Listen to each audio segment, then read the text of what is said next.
come on, tablet, boot up. Ah, Cathy's here. Runbo's here. Come on, tablet. Any day this month. What happened to my stylus? Yep, there it is.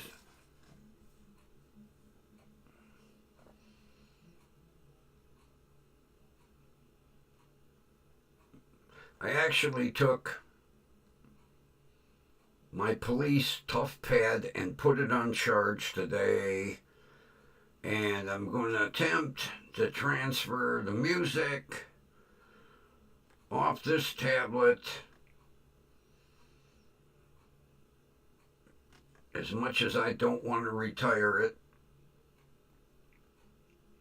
It's slowly getting slower and slower and slower and slower.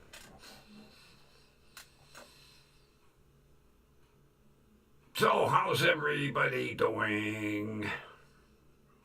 We'll give it a few minutes here. Wait for Linda before we do the official start. See if this stupid thing's gonna work.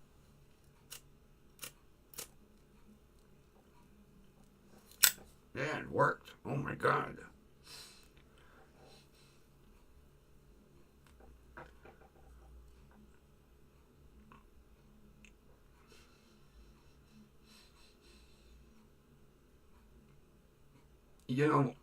Yesterday, at the bottom of my computer screen, it'll give me the weather, the temperature. Now, remember, yesterday was 83. At the bottom of my screen, it says, temperatures will plummet. Well, they did. Holy shit. 2:45 this morning was 52 degrees.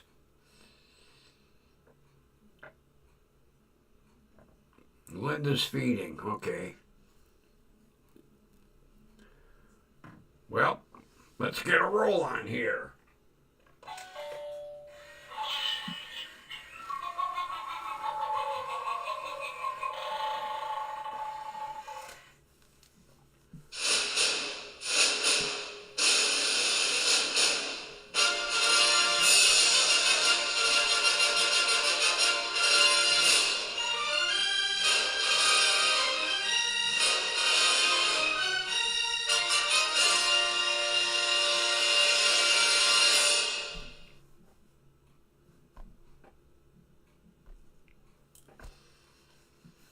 From station WDWL TV, Studio 1. Corporate office is located on Grumpy Vulture Boulevard, and my personal studio is on Grumpy Old Man Road. And for you first-timers, I'm the Grumpy Old Man, and this is Asshole, Grumpy Vulture. Take your bow already. There. Okay, that's enough of you. Look at the camera. Keep your banner straight.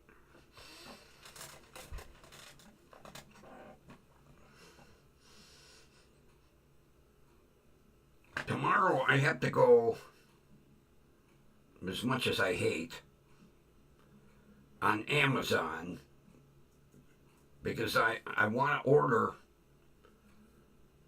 a new book. As a matter of fact, I don't think she gave the exact day. Next week, sometime in the morning, she's going to be on CBS This Morning being interviewed. And after reading that book, written by Tammy Jo Schultz, Nerves of Steel, this is one I definitely, well, as much as I hate to say it, I'm going to pay full price for.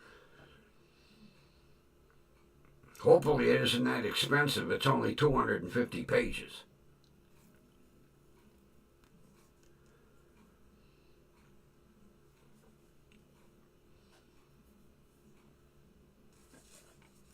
Her name is Michelle Curran.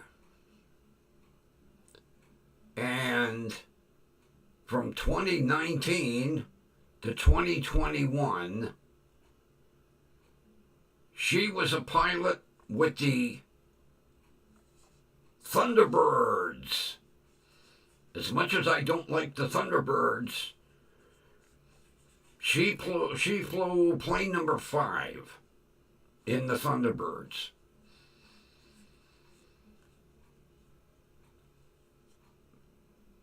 You know, they don't just pick anyone.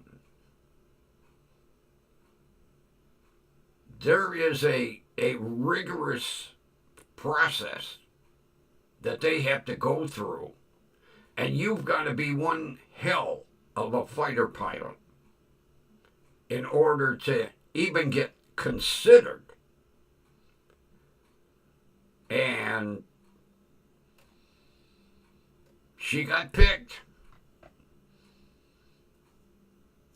Matter of fact, she was talking about when she was doing sorties in Iraq.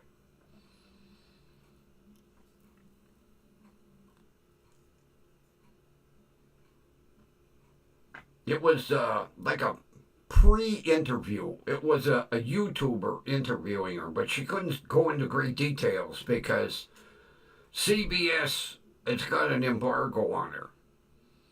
Since they were the first one to reach out to do the interview, she really can't talk too much about the book. I'll have to go back in the interview and see if she gives the exact day when she's going to be on CBS this morning.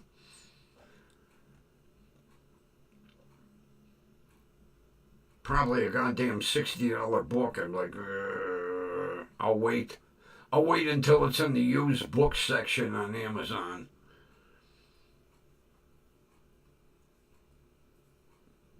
Because I'll tell you what, our library sucks. Cleveland has got the worst public library. And you know what's sad? Every time there's a bond issue for the library, I vote for it. As much as I don't want to raise my taxes, but anytime I've wanted a book, they can't come up with it. And due to somebody threatening to sue, you know, years ago, if you ordered a book and they give you, I think they give you 14 days, and you didn't finish it, you could extend for another, I think, 6 days. And then the book had to come back. Well, you get these slow-ass readers, and now they can extend and extend and extend and extend. That's why the last 3 books that I bought them used off of Amazon because I couldn't get them from our goddamn library.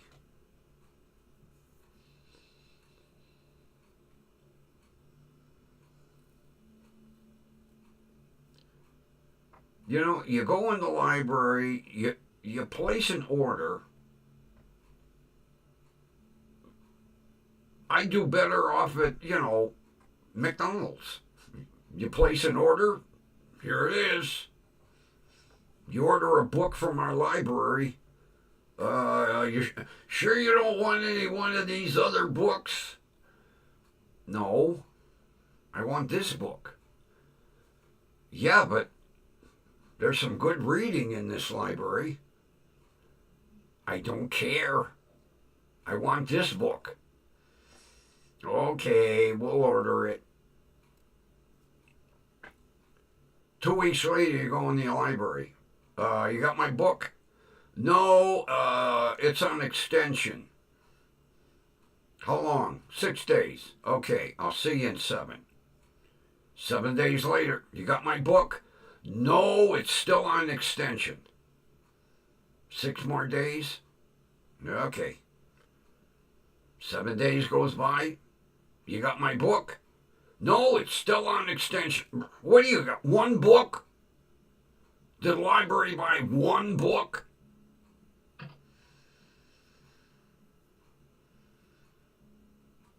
$250 million books in the library. I can't get a book.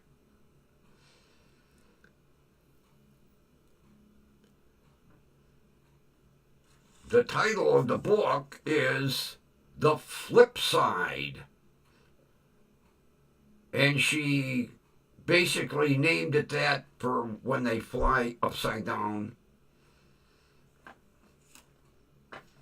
But some really interesting little quips that she was divulging. And the whole book is basically all her personal experience. First of all, in the Air Force and going through the selection process for the Thunderbirds. It sounds really interesting. Not to mention being a female pilot and a fighter pilot on top of it.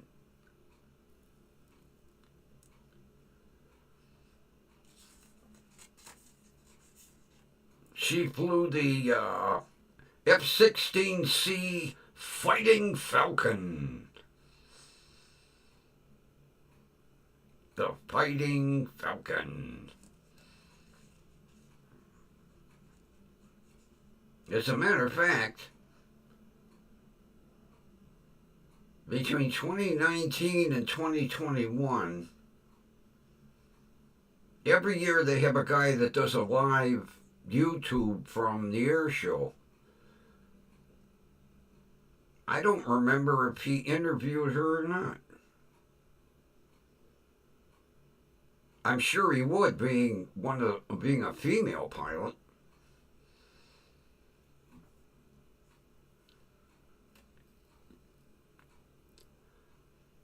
$28. I'll buy it for $28. As much as I hate to.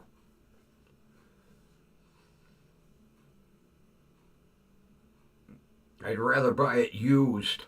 Most of my books I get off of Amazon, I get used. The Nerves of Steel, I got off of Amazon. I think I paid $6.95 because it was in excellent condition. And when I got it, it didn't look like anybody ever read it. I always go in the used section when I'm looking for a book. All the books that Joan Rivers wrote, I didn't pay over $7.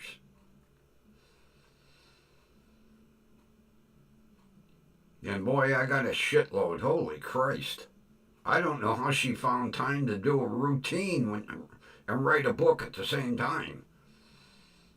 I'm going to have to count how many goddamn books I've got of hers. I got them in one big case.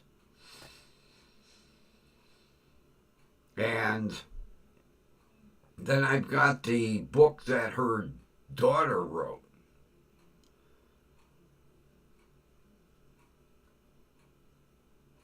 And what was interesting with Joan Rivers, her daughter said Joan could not resist a yard sale or a garage sale.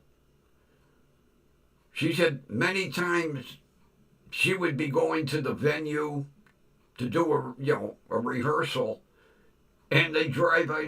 She'd tell the driver, wait, go back there. I want to see what's at the garage sale. And her daughter was saying she must have had 50 sets of dishes, among other things. Yeah, she was a sucker for a yard sale or a garage sale. God, I could see having a garage sale. Next thing you know, like, holy shit, Joan Rivers is coming up my driveway.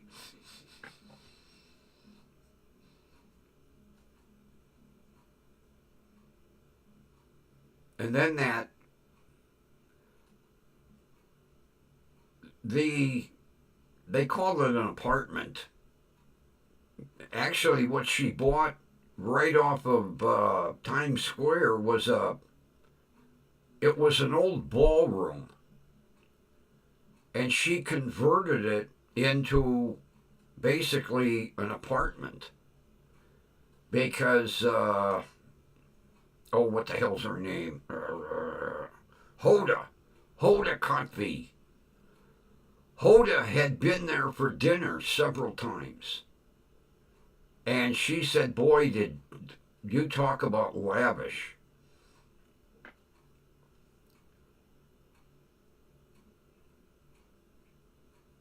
She said, you know, you get to the table setting and there'd be 47 pieces of silverware in front of you. And finger bowls. Joan was big on finger bowls. But I want to get this book. I really do. I want to read it. Especially considering, you know, the wonderful weather that's going to be here. God. 83 degrees yesterday. What's the temperature? 63 right now.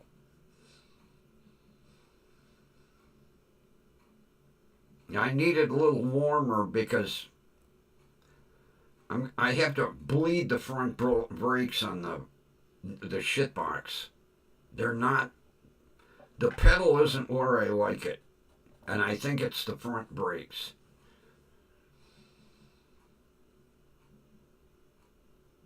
And I'm not laying on a cold. Well, I don't lay on cold pavement anyway. I mean, I've got big, thick, moving blankets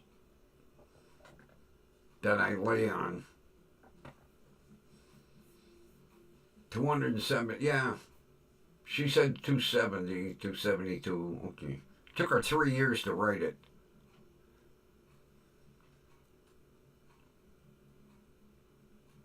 That's from Amazon.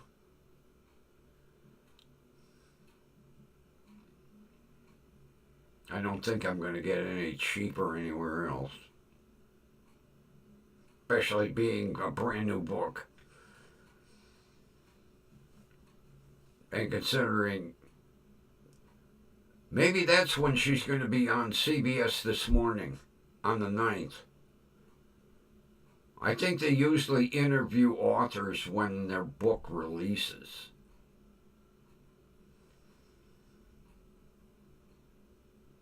I guess I'll have to watch CBS This Morning for the next couple of days.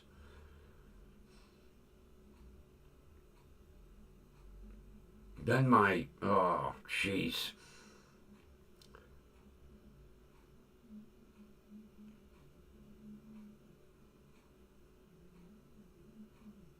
Oh, jeez. Flood watching a boob. Oh, one little quip she was talking about. You know, every plane, not every, but during a career, every pilot will have at least one bird strike. And she was talking about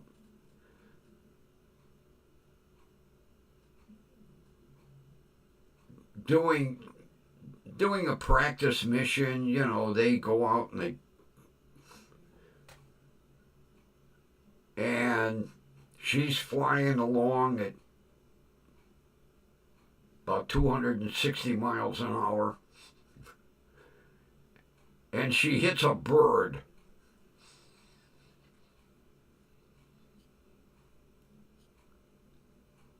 And she didn't say whether it ended up in the cockpit or not.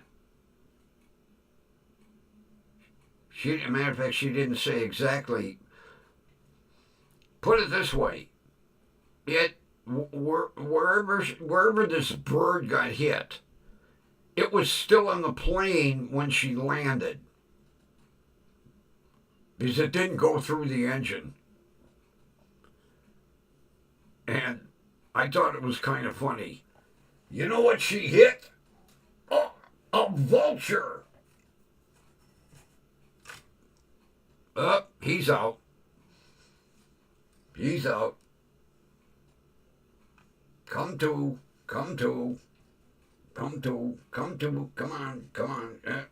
Get back up here. Yeah, she hit a vulture.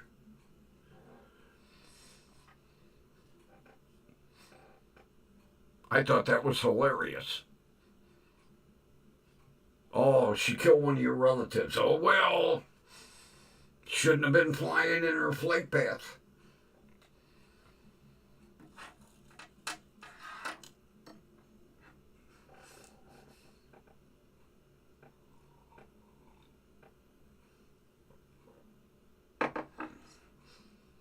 I get a call today from my oncologist nurse. He wants me to go to this physical therapist.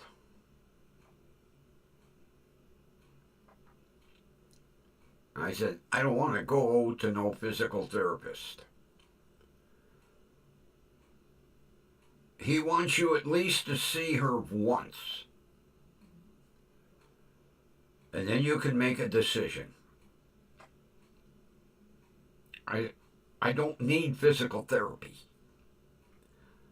Well, she's into this like Oriental type physical therapy where while you're doing the therapy, you're thinking your pain away. Yeah. Right. Doing physical therapy is going to increase the pain. And I ain't going to be thinking it away. I'm going to be thinking, holy fuck, I hurt. I've never heard of such a thing. But she was telling me, well, you know, the Chinese did it for years. Yeah. And they also had you eat like ground up tarantula mixed with milkweed.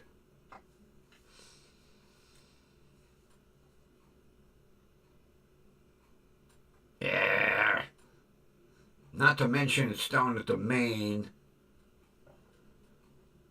So, I'll fix them. You want me to go, I'll call the van service. Because the van service will pick me up and take me down there and bring me back. I ain't burning my gas to go down there. Plus, I told the girl, the nurse, I ain't going down there because it costs you a fortune to park.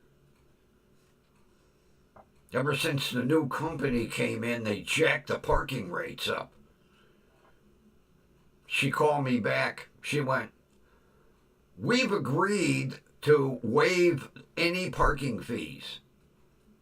That's all right. I'll use your van service. Burn your gasoline, not mine.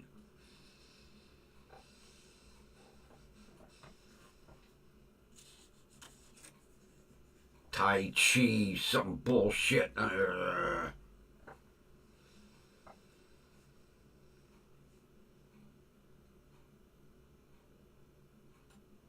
I made the mistake of telling him how much pain I was in. I should have kept my mouth shut.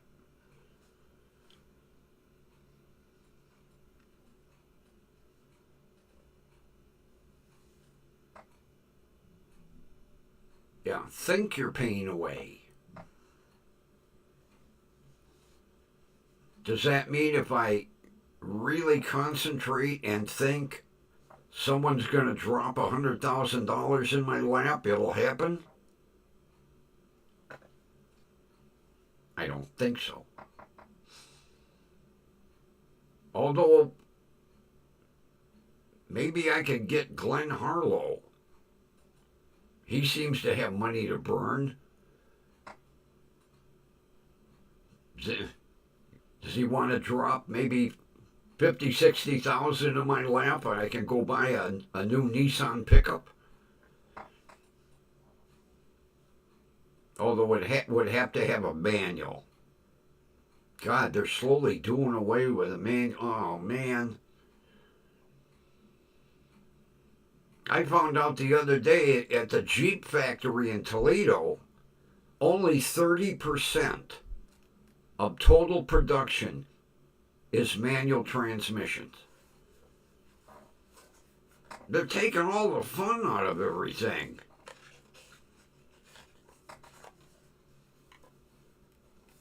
They've already proved automatics suck at rock climbing. Not that I go rock climbing with my vehicles, but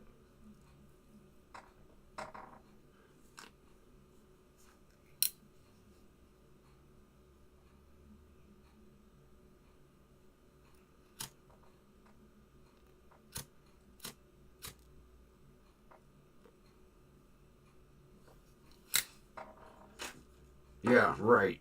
Right, Ron. If you don't think you're in pain, you're not in pain. Now, what's this going on in my shoulder and my back? Oh, it's just a little tightness.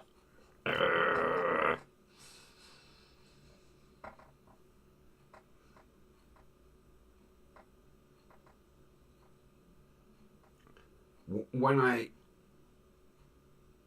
on the 2nd, I you know, talk about something that pisses you off.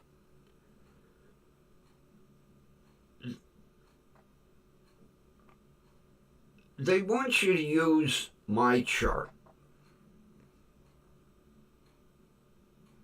So there's a message section, and you can message your provider.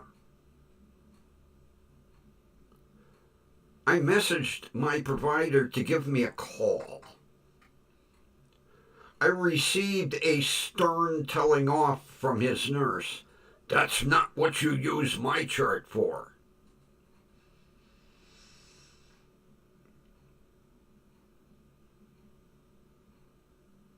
Why do they have a message section?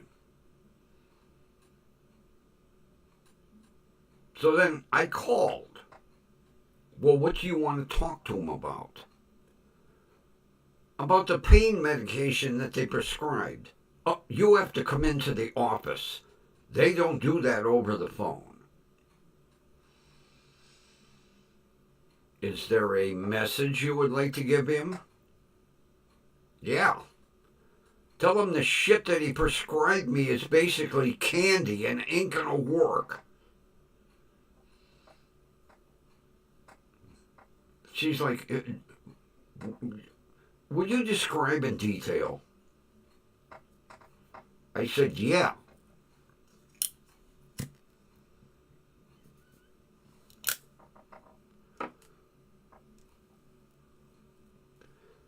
I said, I was on Norco back in '04. I was on the 50 microgram patch every 72 hours in '04. I said, he's prescribed 5 325s once a day for pain. I said, tell him I was cranking 10 650s twice a day, and it didn't work. I'll give him the message.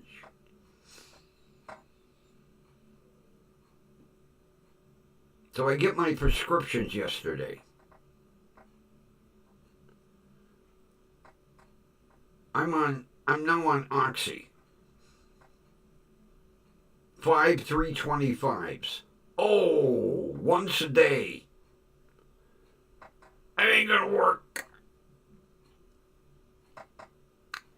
I've been there, done that. Because after the Norco didn't work,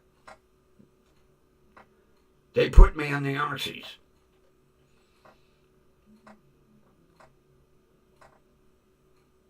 I'll take them. And at the end of the month, when I see Todd, oh boy, we're going to have a little chat.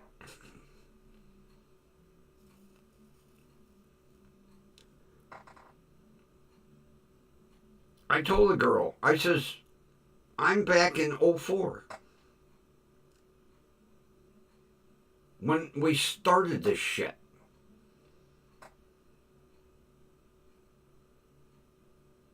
I'll tell him. I said, good. Because at the end of the month, I'll tell him too. They're playing the guinea pig game again. I've been there and done that. What was working was working. But, oh no, the government said,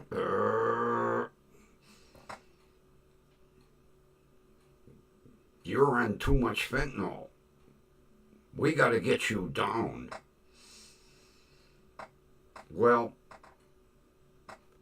you better come up with a different game plan, because I'm not going through months and months and months of you experimenting with shit that I've already done.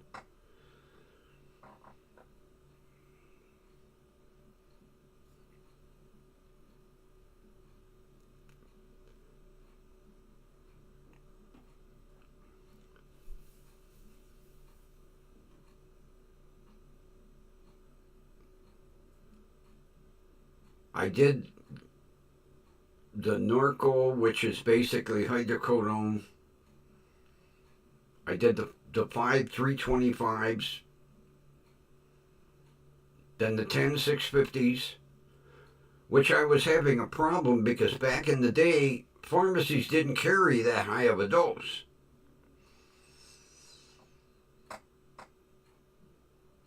And then they upped my patches. We went to 75s and we cut. Matter of fact, we went to 75s and they put me on Lyrica for a month. That shit didn't work.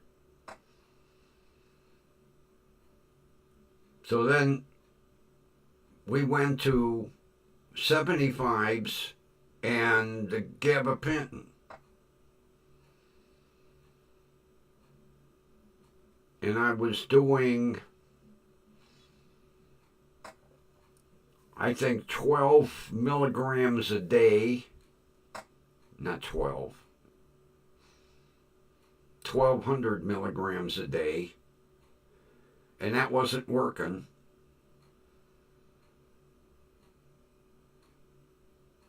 So then we went up to 2,400 milligrams a day. And that was... So then they adjusted the patch to 100. And the 100 and the 24 wasn't working. So then they upped. Well, I'm basically maxed out. I'm 3,600 milligrams a day. And I was doing wonderful for 10 years. And now we're going backwards.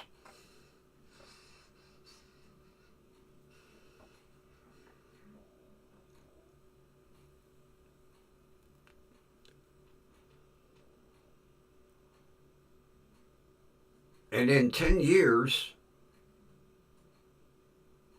I've lost 3 inches of height.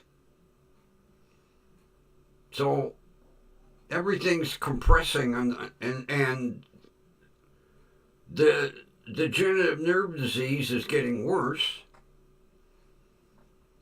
Basically, they broke it down in layman's terms.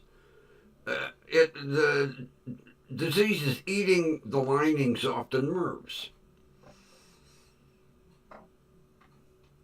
And then he comes out with that electronic gizmo.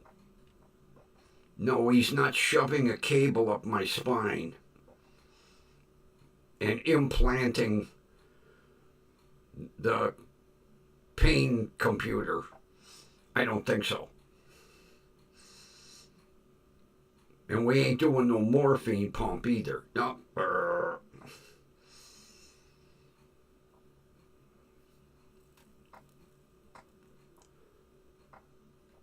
I should move to England. God, they're years ahead of us.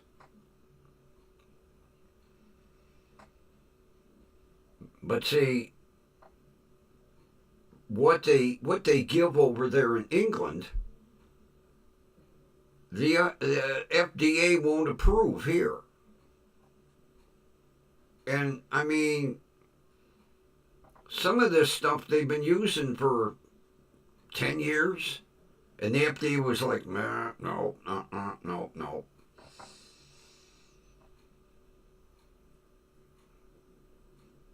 If I had the money, I'd go over there. But you have to be a resident in order to get the free health care.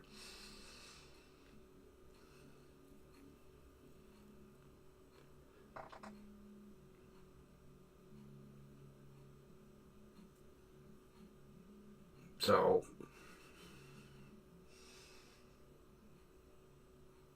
the end of the month will be an interesting conversation.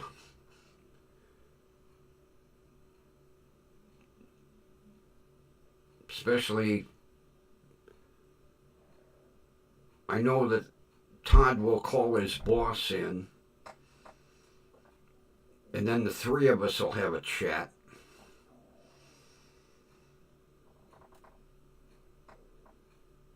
But he is so afraid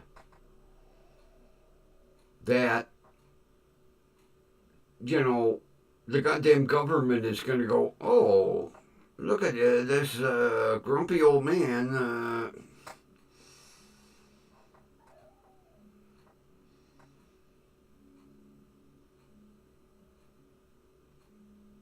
Like the government is searching hospital records. Come on.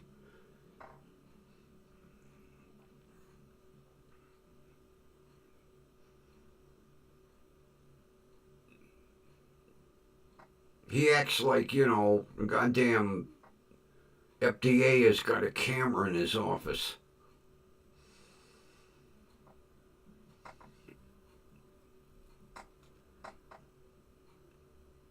And he's a younger guy.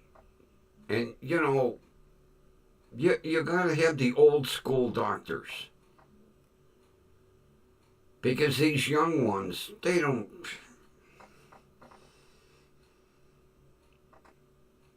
Linda's here.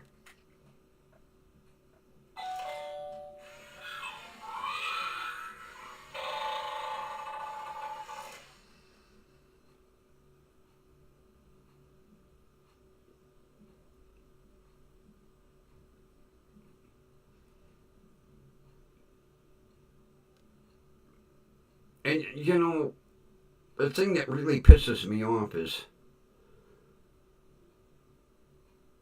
you can't go strictly by a medical chart. You have to sit down and you can't do it with 1 or 2 meetings with a patient. And that's why Todd fought him for 5 years. And then finally he dropped the hammer and said, hey, we got to get this patient back down.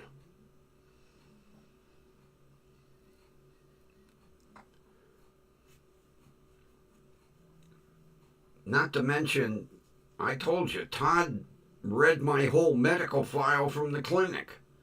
As a matter of fact, I'm going to take it in the end of the month, and I'm going to give it to his boss and say, here, read this. It's got everything I went through.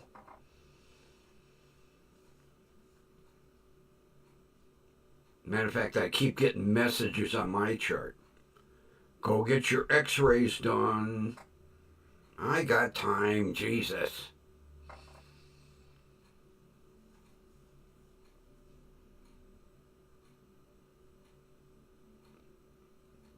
Stand there, get 10 shots this way and 5 shots that way. Come home radiated. You feel like you're a victim of Hiroshima.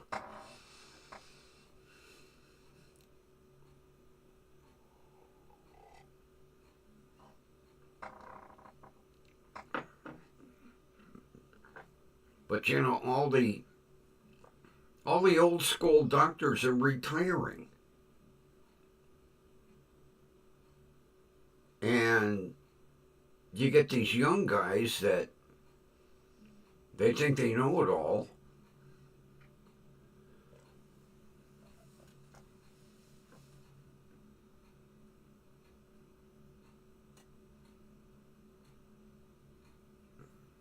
I mean, I hear from my friends all the time, you know, they have to find a new doctor because their doctor's retiring. And you get these new young ones, and they don't know you. They can look at the chart. Oh, yeah, okay. You have to have the chart and the patient, and then you got to sit down and have a long talk with the patient.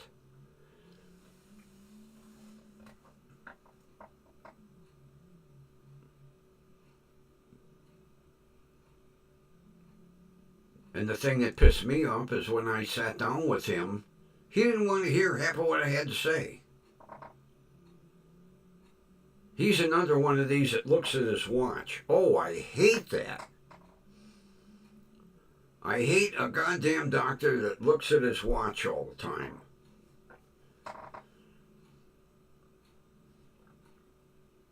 I've kind of got used to it with Todd because I only get a 12-minute visit.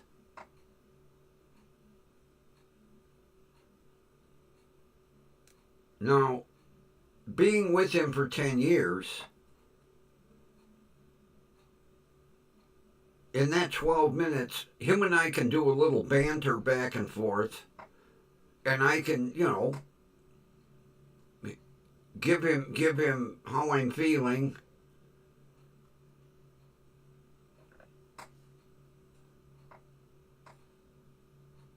And he'll do an, you know, quick exam. But that's not the way to do medicine. I mean, at least with my oncologist, I got half an hour.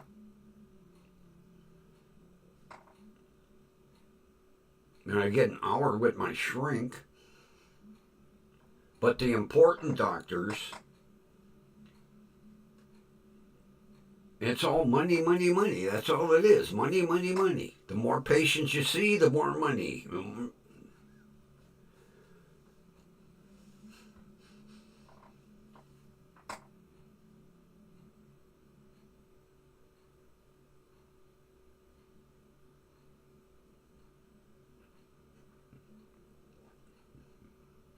But this therapy, where you think your pain away, yeah, that's gonna work.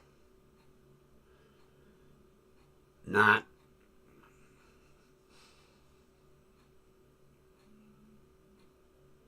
I don't care if it is tried and true Oriental. I've never heard anything so stupid in my life. Well, if you're not thinking about your pain, you're not in pain. Okay, why does my body keep telling me I'm in pain? That's because you're thinking about it.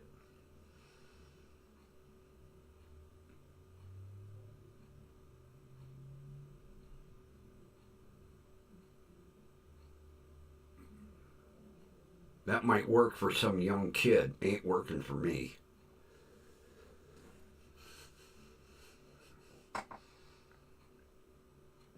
I never heard anything so stupid in my life. Think your pain away.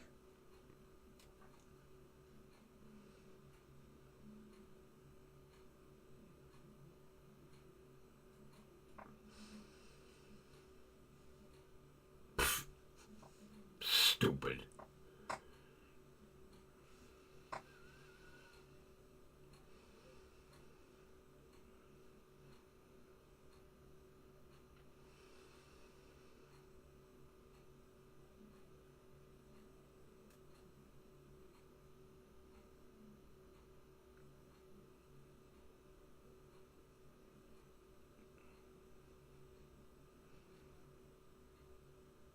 Well, Linda, I'll tell you, I was on Lyrica,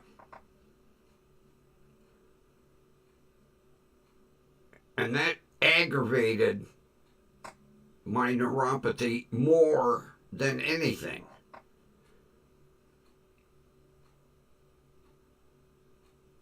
And like I say, even though I'm maxed out, between the 100 microgram patches and the gabapentin, I had a pretty decent quality of life. And now I'm back to '04 when they were experimenting with pain medications that didn't fucking work. I'm getting the same shit.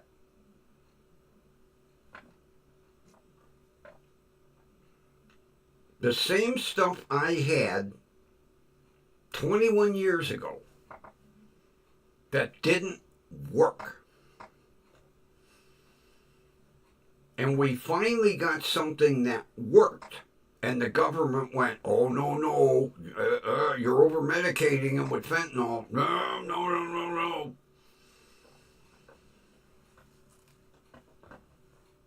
Well, you're not putting no electronic device in me, and you're not putting a morphine pump in me, so you better come up with some solution.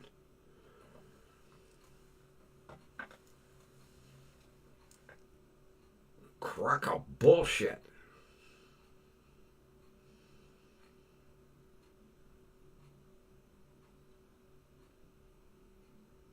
And you would think a young doctor who's worked his way up to number 2 in pain management for the hospital would have something better. But no. They're taking me back 21 years, giving me the same shit that didn't work. And when we get done playing this game with all this fucking medication, and I'm the same as I am now, what are they going to do?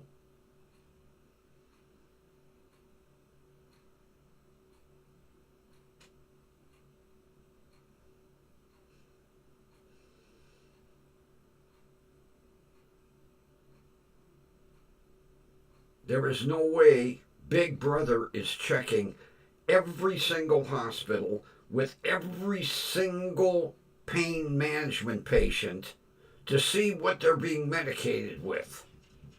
It's the big scare.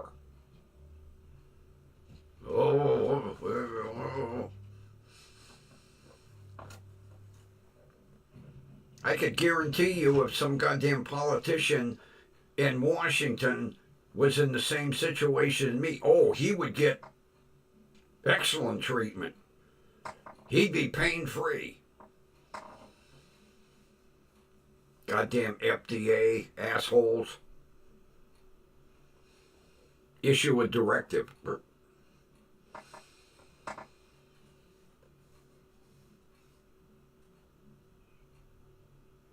That's because all these assholes that were doctor shopping back in the day, that were seeing, like 4 or 5 different doctors a week and getting a shitload of pills and then selling them, that's what screwed it over for everybody.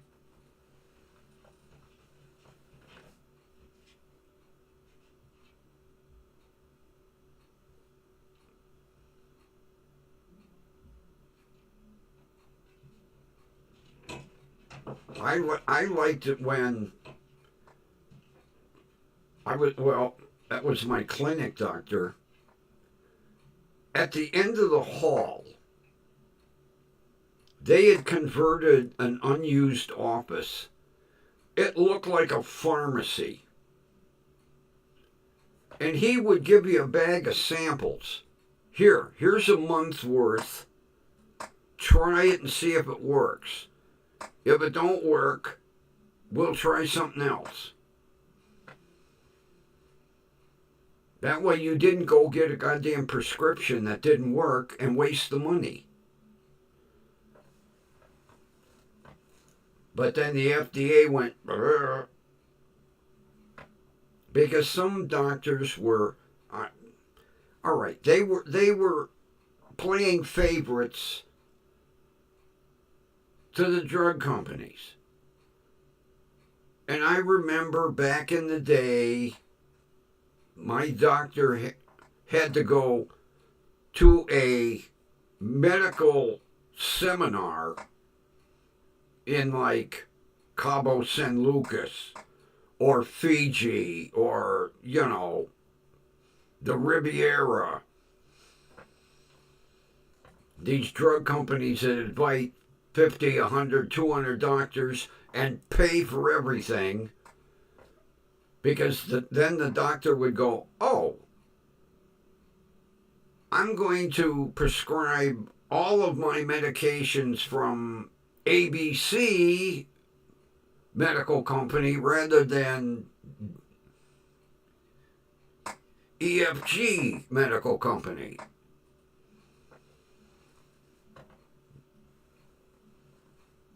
And yeah, it was a lot of favoritism.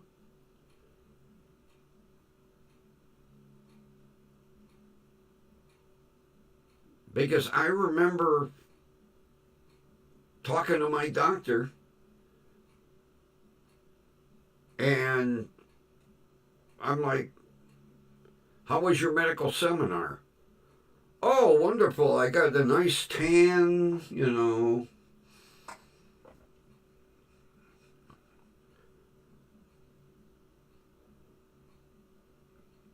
Yeah, laying on the beach, sucking on a, cocktail.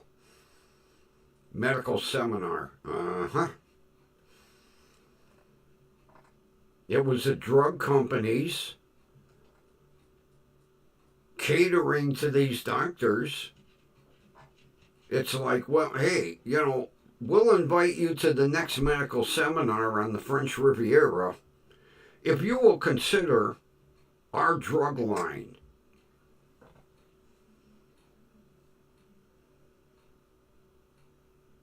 And like I say, my doctor, the one day I looked in the room, because I'd never paid attention to it, it looked like a pharmacy. And he would come out with a month's supply of samples, because they were, little itty bitty pill bottles with maybe 4 pills per bottle. And he'd give you a month's worth.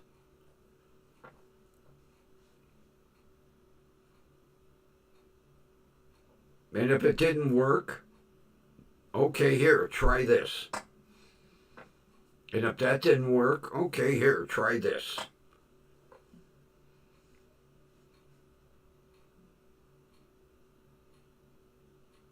Because I remember the drug reps coming in and, oh, the gifts. Every time the drug rep would come in weekly to restock. And she'd have a caterer bring in lunch for the staff while she was restocking the pharmacy.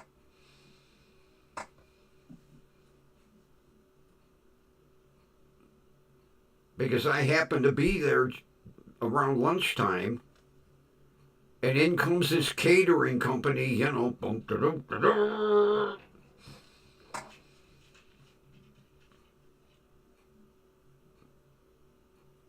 And every doctor had a shitload of pens from that medical company.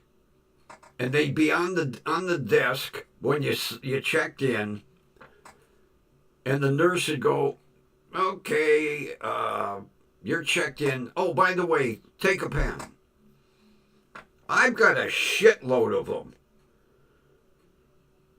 They're in the other desk for Lyrica and, you know, you name the drug, I have a pen with a drug name on it.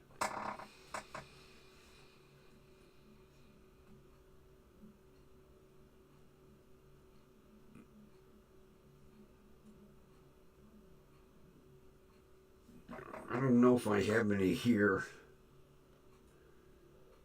Well, you know, the perfect example, like here, this stress reliever. You know, they were on the counter in a basket. Take one. Okay. Yeah, Neurontin. This one I hung on to. Oh, I got keychains, all kinds of shit. And they were all from drug companies.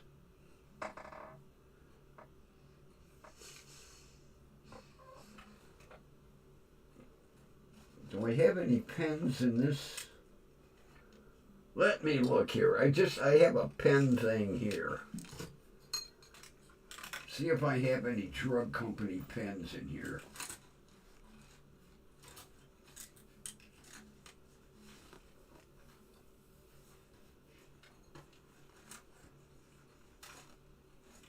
No, not in that one.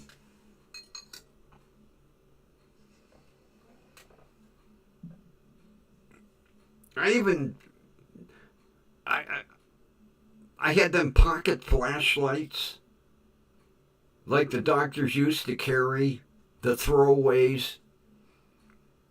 You know, you pushed on the clip and the light would come. Every time I went to the doctor, it was some different giveaway. And it was all drug company names on it. And then the government went, no, you can't do that no more. And the drug reps disappeared. They were all out of jobs. That was a shame because the government put a lot of people out of work.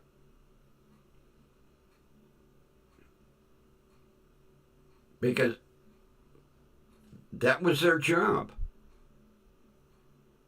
They get a list of doctors and they go to every doctor and they would literally set up a pharmacy.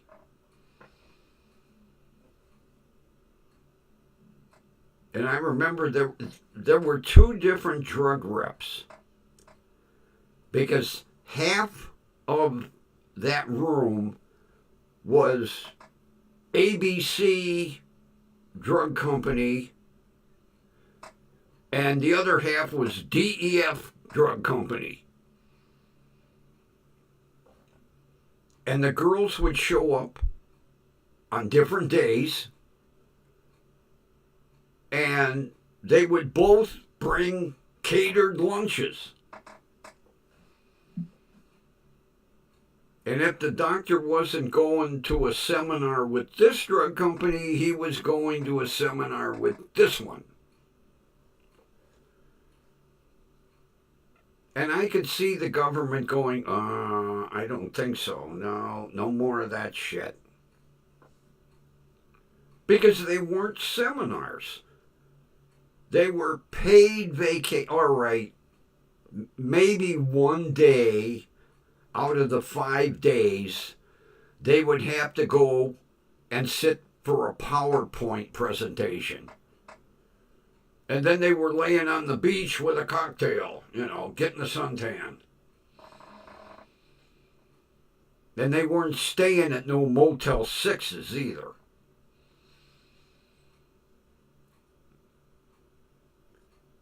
Because I remember when I was working for the limousine service, taking doctors to the airport for these seminars. They'd get picked up with a limousine and driven to the airport to go to Cabo San Lucas for 5 days for a medical seminar. Because I remember the one doctor, I was like, oh, where are you going? Cabo San Lucas. Oh, really? Vacation? No, a medical seminar. Oh, okay. And then I'd come back in the office and I'd ask the dispatcher, who are they billing it to? Oh, they're billing it to ABC Drug Company. Oh, okay. Makes sense now. Back in the day, oh my God, that shit went rampant.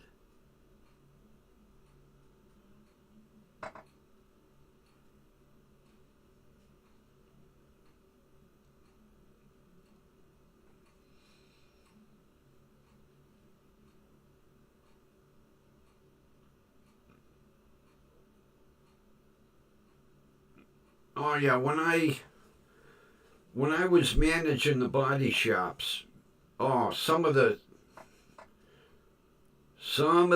stuff that the insurance companies would put on.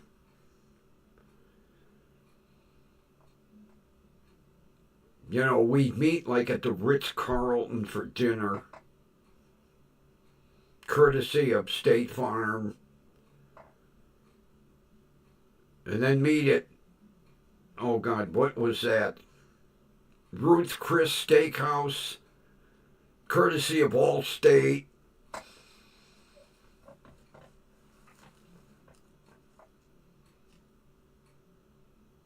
Every industry does it. But with the doctors, it kind of got out of hand.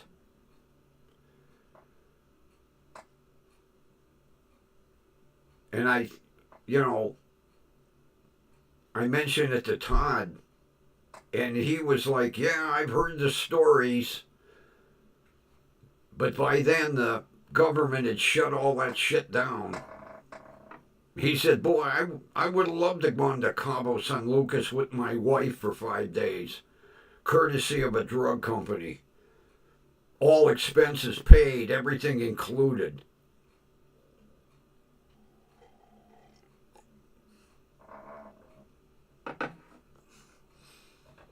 Come home with a bag full of hats and t-shirts and pens and pencils and key tags and flashlights.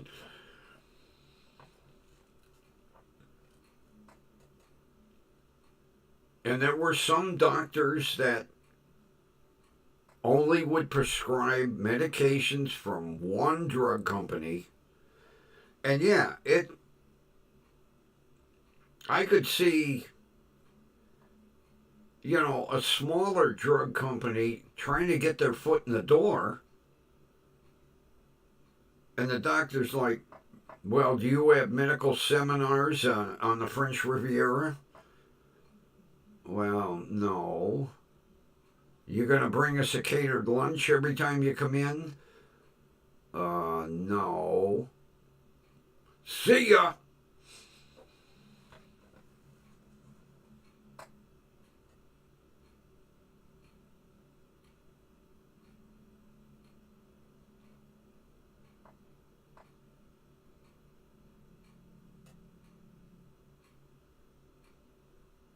God, I miss all them free pens. And they were some nice pens, too. Boy, them drug companies, they didn't give no cheapy Bics or stick pens. No, they gave you some quality, high-class pens. You know, like shapers where you could go to Staples and get a refill.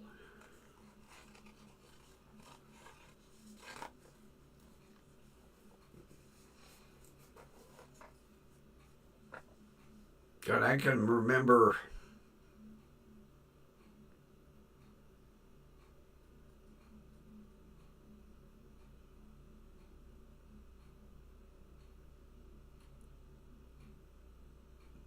when I was selling tires for Sears. I worked part-time for Sears. I worked in the automotive and I only sold tires.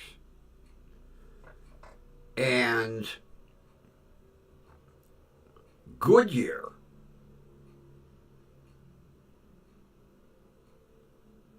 took us down, and it was employees from all the Sears stores. We went down to Morton's downtown, which is one of the most expensive restaurants you can go to. And they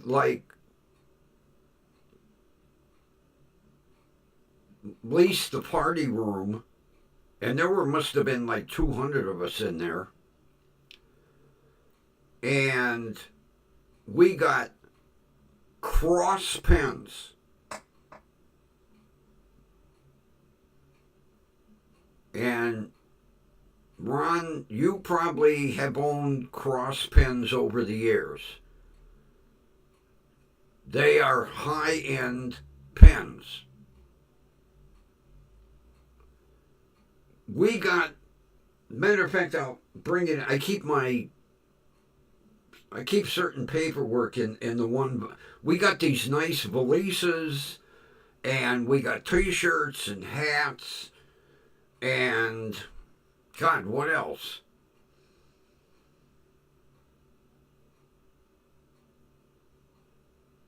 I can't remember what else we got. And you know, when you went back to work on Monday, you didn't want to sell a Firestone or a General. No, you wanted to sell a Goodyear. Even though, Goodyear was more expensive than the other.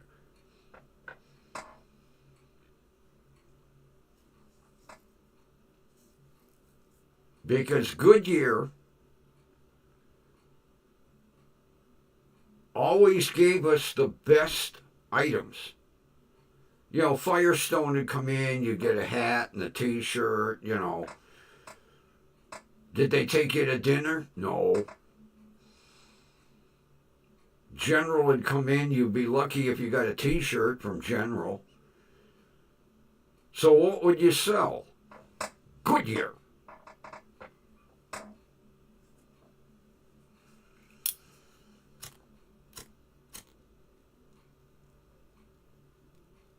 This goddamn lighter.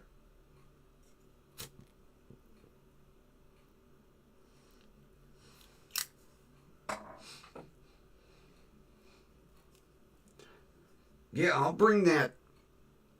It's a nice. It's somewhat like a notebook. I'll bring it in. It's a zippered case. Oh, and we got leather writing tablets. They were leather bound front and back, and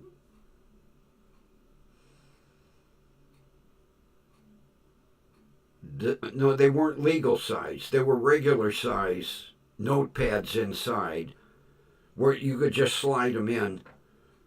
I mean, Goodyear really wanted you to sell their tires. And then, they would look at the sales for the month and go, oh, okay, they sold more Goodyear than they did anything else. That worked.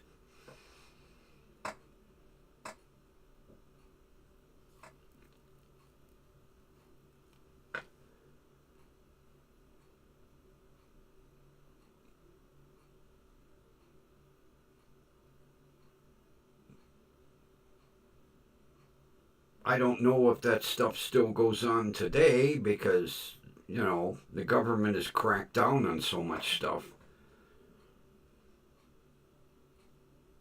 Because I remember having that steak at Morton's. They brought it out on a platter and it was hanging over the edges. I was like, holy Christ, that's a steak.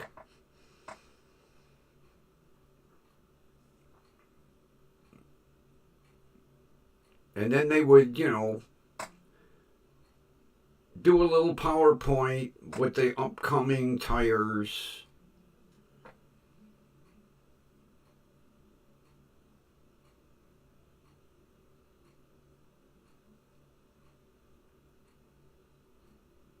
Now, I didn't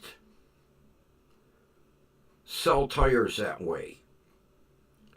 Because you know damn right well, when a guy comes in a 10-year-old station wagon with a wife that looks like she hasn't had a new dress in 10 years and a passel full of kids, you're not going to sell him top of the line tires. You're going to work with him. Give him the best thing for his car for the best price.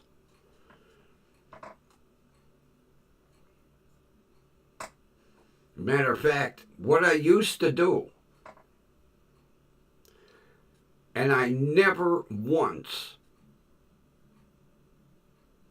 heard back from anybody, I would tell a person, if you don't like those tires, after driving on them for 2 weeks, I'll take them off and put on whatever you want. No charge. And people will be like, really? Yeah, really. All right. You're driving around on bald fucking tires. The car's all over the road when it's wet. You have brand new tires on. That car is going to ride like a Cadillac. You're going to have traction. Nobody ever came back and went, oh, I hate those tires. Take them off.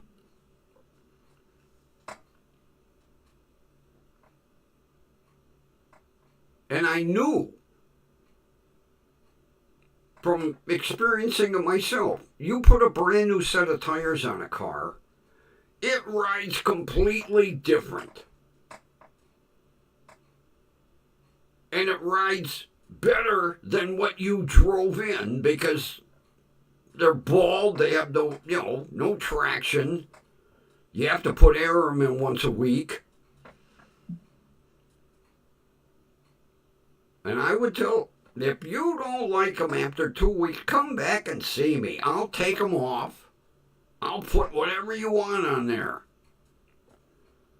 No one ever, in the 2 years I was at Sears, ever came back.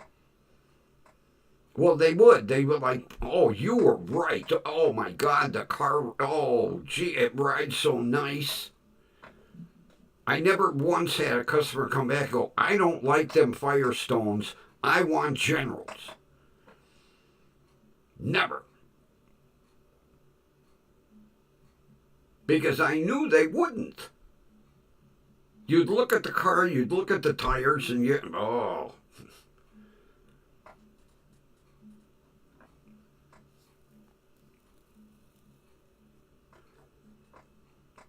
I'll never forget the first time my boss heard that. Oh my God. He took me in the back room and said, "You can't do that. It'll come out of your pay." I said, "No one's ever going to come back. Don't worry about it. You're not going to lose no money." And no one ever did. In 2 years, I sold tires at Sears for 2 years, part-time.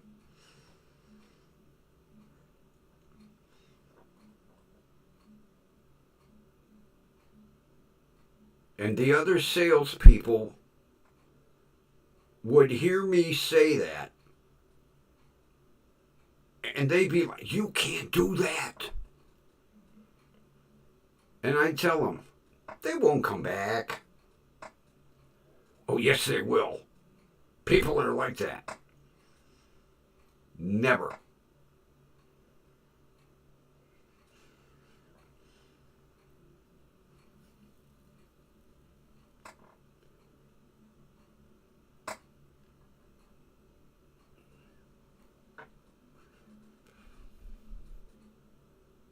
And it was always the people that couldn't afford the Goodyears and the Michelins.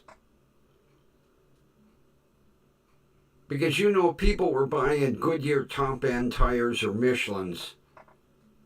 You didn't have to tell them that.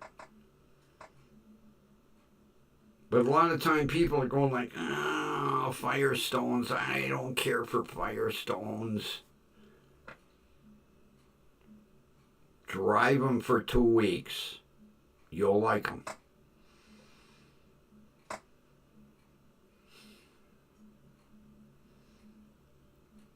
Oh, we had a Montgomery Ward up at Cam's Corners. I miss that store. And Western Auto. They were side by side.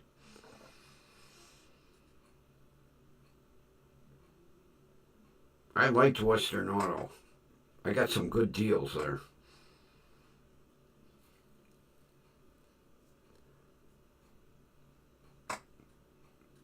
Every now and then I buy something online from Montgomery Ward.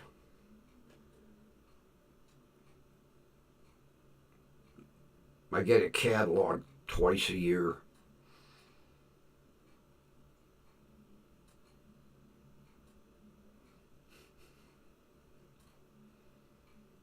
Although, I'll tell you, I have bought a lot of stuff from Fingerhut. And I use their charge. And the thing that pisses me off about them, they will give you, if you're, well, my payments are all auto pay, so they get their payment on time. If you're a long-standing customer, and say you have like $1,000 credit limit, they will bump you to $1,500 for like 6 months.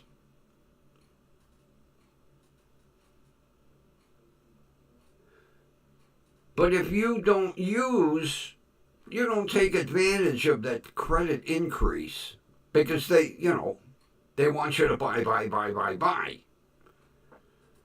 They take that away from you. And you go back to your $1,000 credit limit.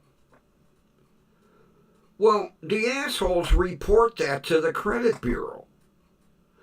So it looks like a black mark on your record. And I have argued with, oh God, what is it, Equifax or somebody. They don't want to hear it. And I tell them, they do this all the time to get you to run your charge up. And if you don't use it, they take it away from you. And it looks like you're missing payments or something because you were at $1,500. Oh, now you're back to 1,000. And the credit bureaus won't do anything.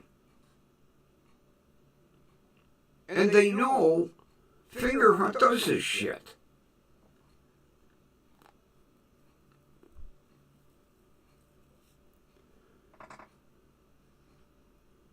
I'll never forget the first time. Well, I've got that, what the hell is that outfit? Credit Karma. And I get a credit report, and it was like, oh, you have a negative in your file. I was like, what? And then I look, and it's from goddamn Fingerhut. And I filed a dispute.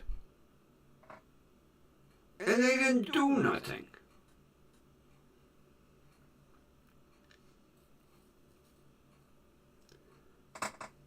So I closed my Fingerhut account.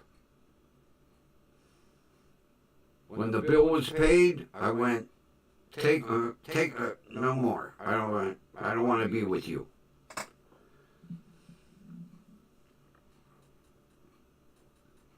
I think the last thing I bought was a electric blanket.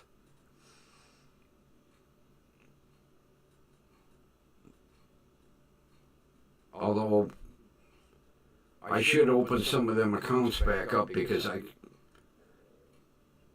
after my son getting that car repoed and me co-signing for it, oh, my credit's in the sewer.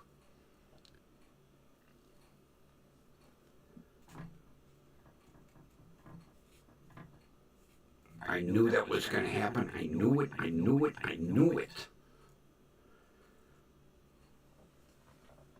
But his goddamn car got totaled, and he was working out in Twinsburg, and he needed a car.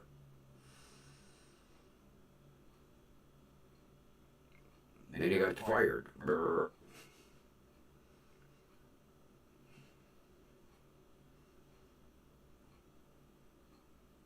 Boy, I took a nasty hit with that. Yeah, you don't need a spotlight anymore.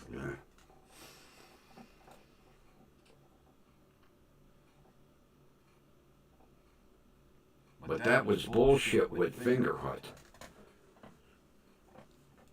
The credit bureau's like, oh, you gotta... No, because I didn't want to run my bill up to $1,500 buying stuff at your high interest rate.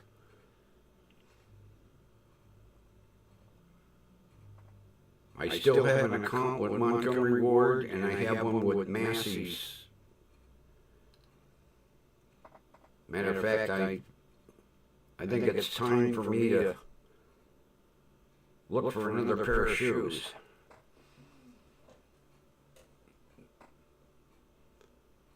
See if I can find another pair of these Asics. Boy, these have been comfortable shoes. Oh man, the heel's coming off. I should go up to Homeless Depot and get me some Gorilla Glue. Glue the heel back on. There's nothing wrong with the shoe except the heel's coming off. I went to take them off yesterday. I was like, uh-oh. Although I've had them about 10 years. And I'll tell you what, they wear like iron. I wear these shoes every day. And they have worn like iron. And I still have the markings in the soles. They're not smooth. Matter of fact, it's the first pair of Asics I've ever owned. But part of the problem is these shoe manufacturers, they'll change the shoe and they'll do away with this certain brand.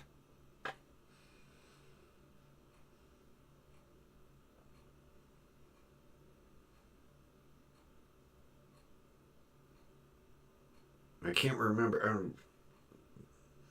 It was on the insole. It's all wore off. What they were.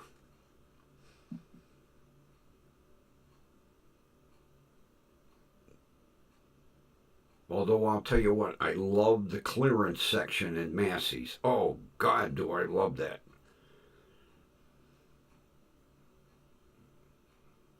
Like you say, that a pair of K-Swiss that I got, they were regularly $159.99. I got them for $34.99. Of course, they're glow in the dark red. You don't get a color choice.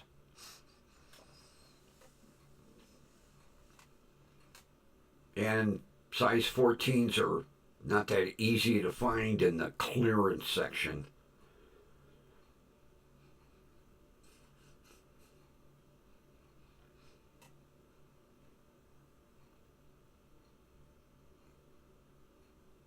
I haven't worn those K-Swiss too much.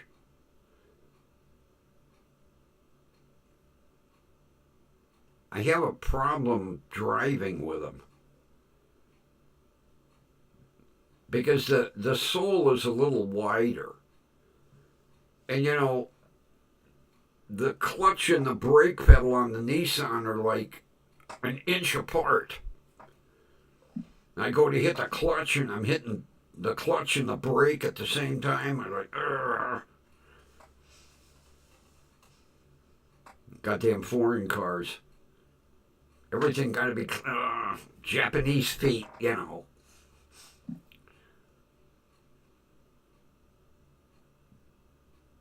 The pedal spacing is not made for an American.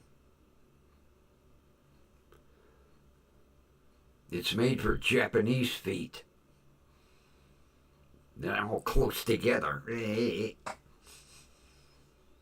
You know, you get in an American car, clutch is over here, brake is over here, accelerator is over here. Japanese car, everything right next to each other.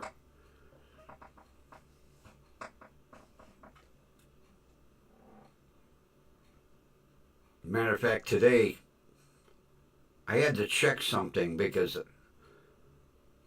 I talked to a Volkswagen mechanic and he told me what I have to do to manually close the sunroof,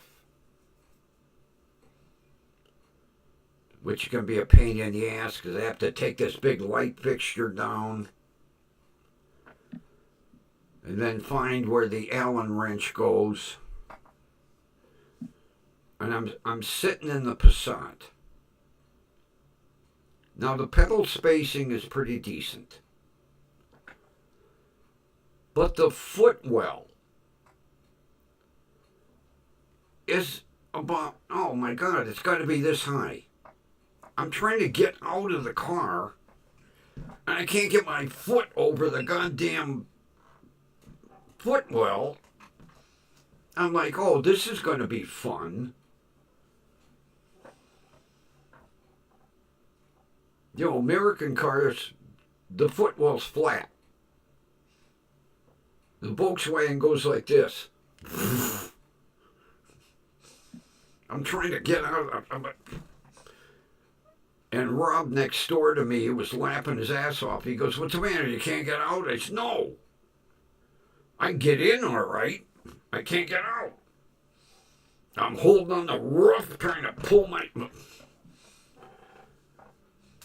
I'm going to have to figure something out for that car. I don't know, maybe the seat will come up.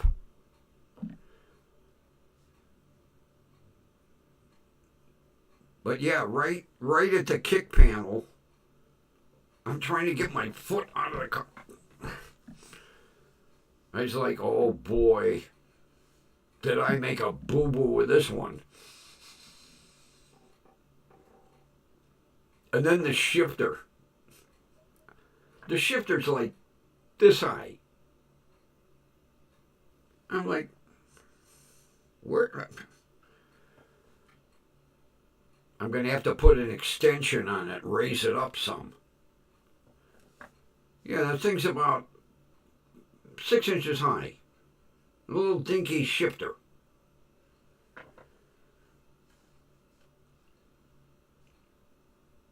That's all right. I have an extension.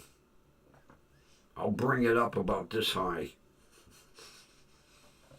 Well, maybe not that high, but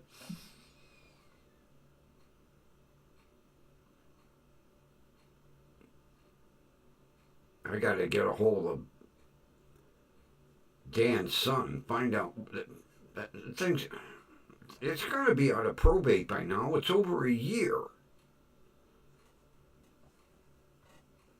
Oh, well and good, yeah. He's got 2 houses, 3 houses, 10 cars,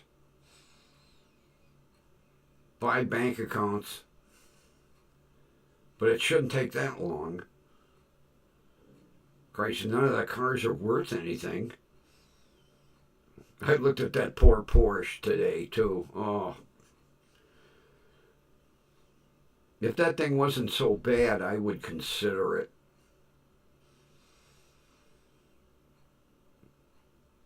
But it's a 4-cylinder. Even if it's got the turbo in it, it's not a fast car. You look at a Porsche and you go, oh, no. A 4-cylinder Porsche is not a fast car. It's a grocery getter. But it's sad. Oh, it's been sitting like 10 years. That thing would need way too much work, and I just...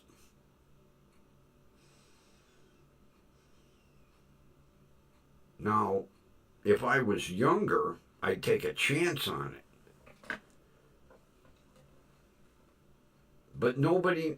The problem is, nobody knows anything about them. All these cars... Now, the Passat I know somewhat about because he was driving it. All the other cars, his son has no idea. First of all, why his dad bought them. And second of all, why they're all sitting. Now, Dan had a bad problem. Oh, project car. That'll make a good project car. Problem is, he never worked on any of his projects. He bought them, brought them home, leave them sit. Like you say, that poor Chevy too. Oh, it's broken half.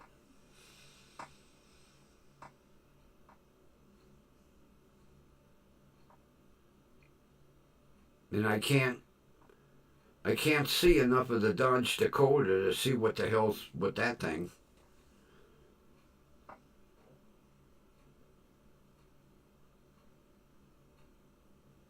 But that's the way Dan was. He'd buy a project and never do anything with it.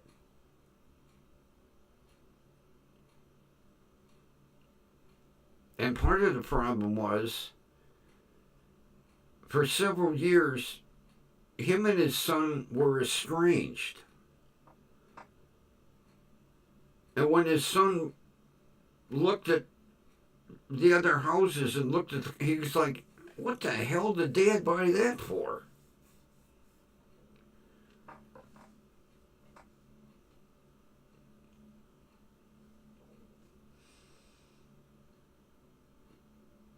Like with the Corvette. He has no idea why he bought it. Project car. Now, I have a sneaking hunch. He was probably going to have it repainted and flip it. Because it's got nasty delamination. Evidently, this must have been a daily driver for somebody. I mean, it's to the point where not only is like 70% of the clear coat gone, on the left front fender, the red paint is gone. It's down to the fiberglass. So I have a tendency to think that Dan bought it to paint it and flip it. Now me, I'm going to go to Homeless Depot, get a red that's about as close as the color, and spray that bad spot. And there. Because that's going to be my grocery getter.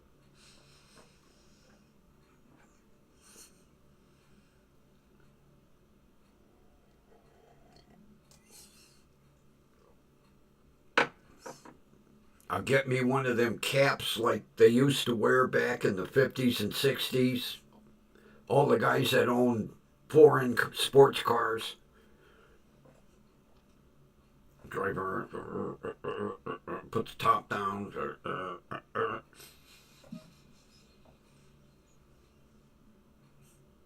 Then everybody would go, oh, look at the old man with the beat up Corvette. Hey, it'll be transportation for me.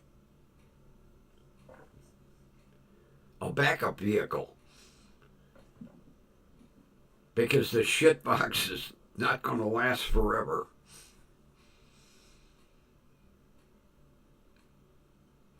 Because I don't plan on driving the Passat every day.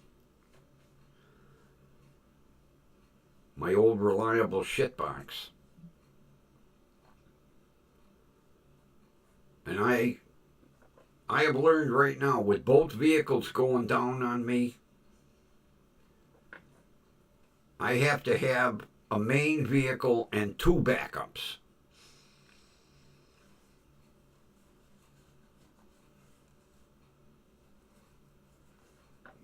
You know, it would be nice have the shitbox, the Passat, and the Corvette. If one goes down, I got two to choose from.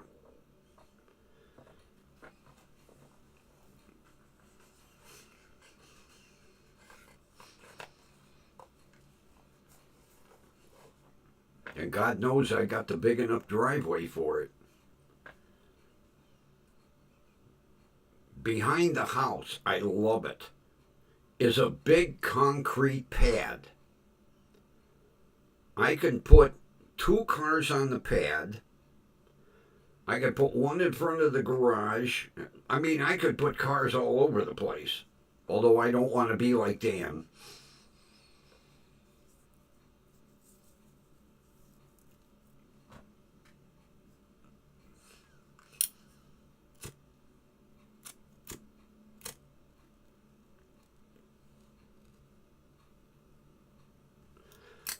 See, before he died, I was talking to him about the Passat. So I have a little bit of background on that car. And I know he was driving it. And I think Volkswagen wanted too much money to put a new motor in the sunroof and a new motor in the back door for the window. And I think he was like, I'll do it myself. Project car. Then he went out and he parked the Passat in front of the Porsche. And he bought a 20, what is that, 16, well, back up. When he parked the Volkswagen, he bought a brand new Porsche Cayenne. And that car was a rocket.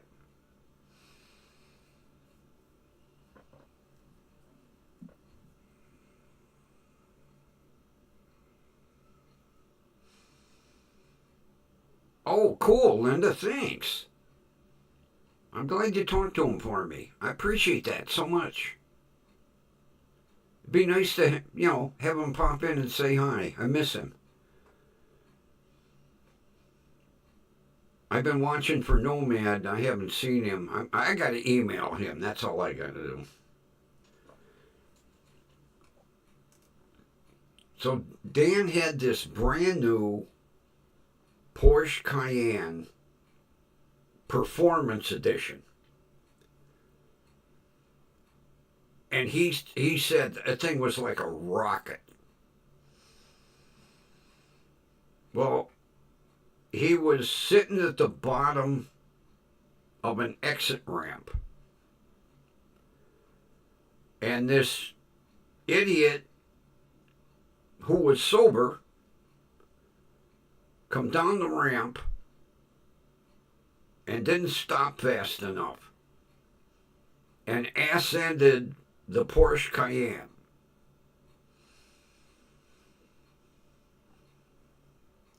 Totaled it.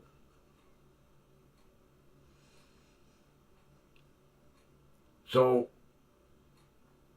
the insurance company paid Dan off because Dan paid cash for the car. And he said, I'm not buying no new cars.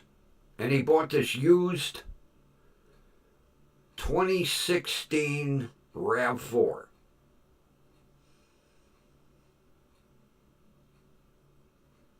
And no, it's not a RAV4. It's the one above the RAV4. I can't remember what the hell the next one up is. Every car manufacturer's got 47 different models. And the car is gorgeous. But it's no Porsche Cayenne, And that was his daily driver.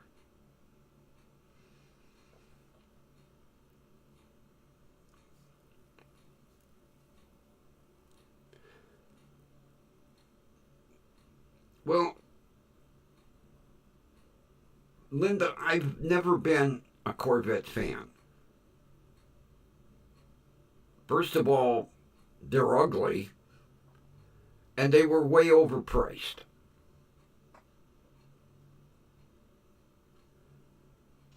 But for the price I'm getting this car for, not to mention it's a 6-speed, and I only buy manuals, for a grocery getter, to me it's a two-door Chevy.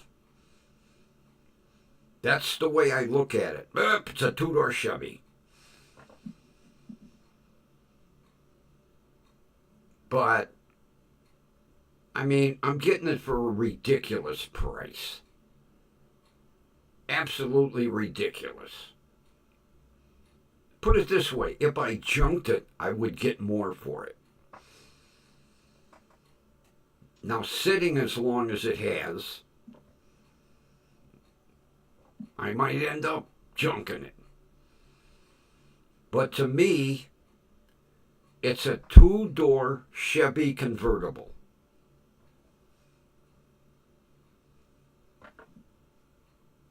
That's it. Okay, it's a Corvette, but to me, it's a two-door Chevy convertible grocery getter. That's what it's going to be.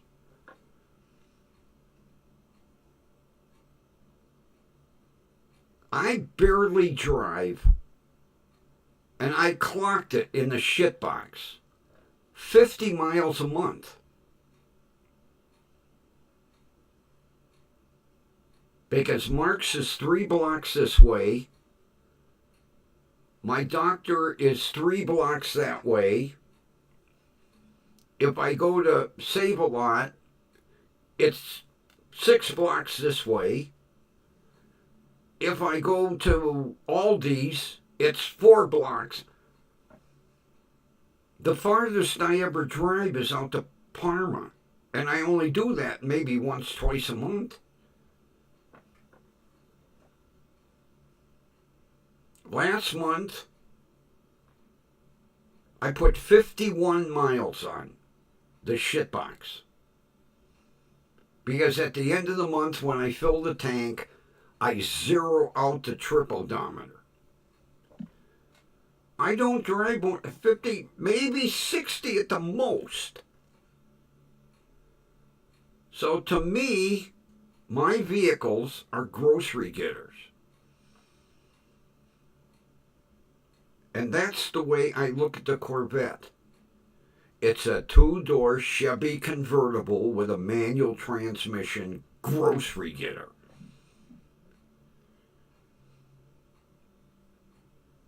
If I don't, in the winter, if I don't let it sit in the driveway for 15, 20 minutes to warm up, it would never warm up by the time I got up to Mark's or to Save a Lot or Aldi's or my doctor.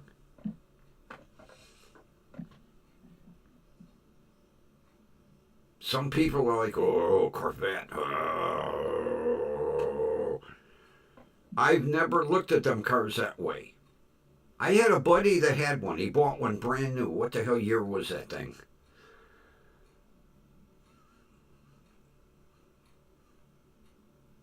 '77, '78. No, it was newer. It was in the early '80s. Because he picked it up. At that time, we had West Park Chevy, which was just up the road. He picked it up from West Park Chevy. He come over to the house with it. Oh, look. I went, you spent your money on this? I wouldn't have. I have never. And the new ones, oh my God, the new ones are fucking ugly. Jesus. I don't know what Chevy was thinking.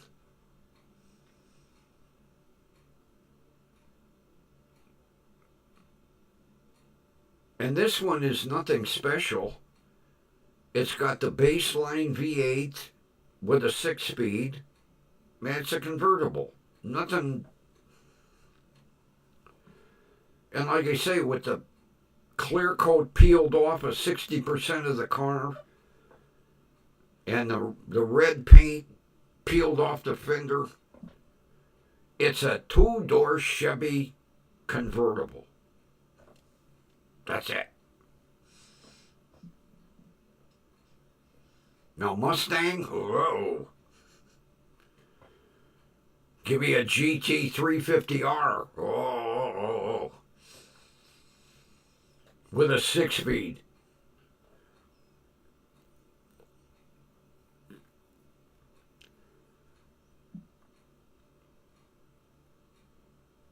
I wish it was a Mustang.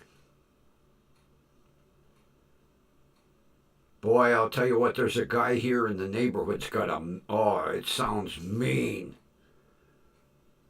Of course, it doesn't have the factory exhaust on it, but it's a convertible too. I hear him go by at night. He must work like 3 to 11 because I hear him around midnight.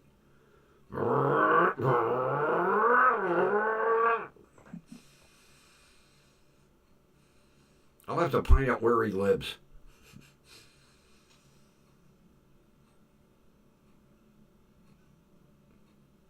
But yeah,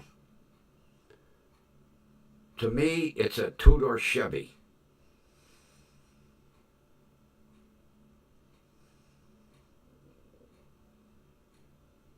But I think, knowing Dan, I think basically he probably bought it right,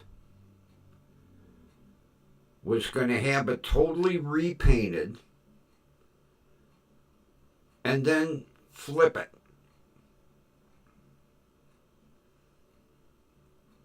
But his problem was he had too many projects going. And he worked 2 jobs. He was a school janitor during the day, custodian, and I think he worked for some plumbing sales company part-time. So he really didn't have time for his projects.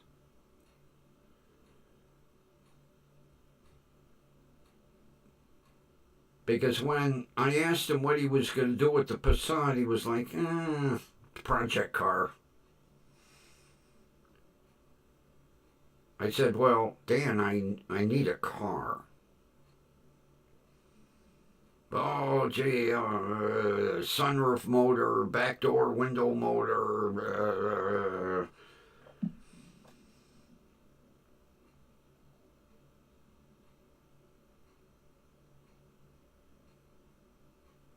And every time I'd see him, I'd talk to him about it. And it was like, I'm not ready to sell it. I'm not ready to sell it.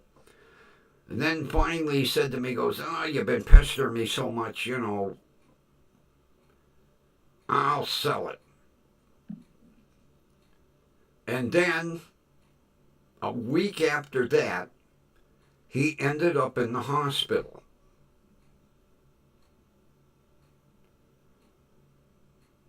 And 2 weeks later, he was dead. Now, here's a guy walking around, but here's how Dan was.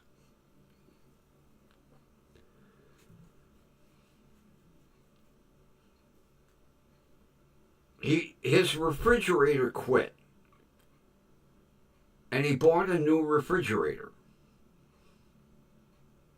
Now, I don't know why he had to move it.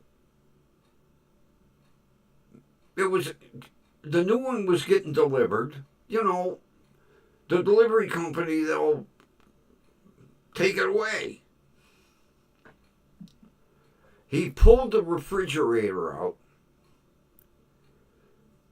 and it came forward, and his foot was underneath it, and it literally crushed his top of his toes. Does he go to the doctor? No.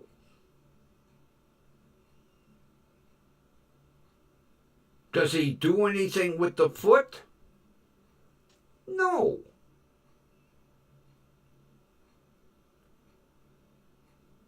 Now, he didn't crush the toes, but he severely damaged them. Dan was a diabetic.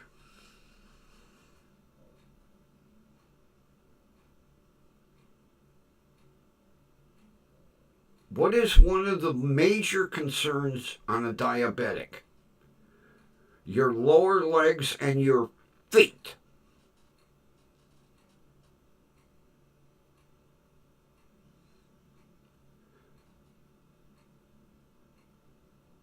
His toes got infected.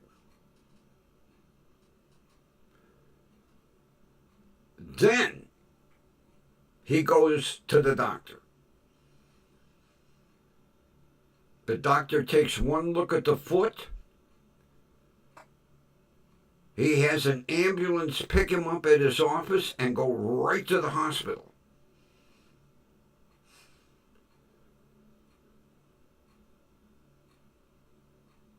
Two days later, they take his toes off. But by then, the infection was in his system.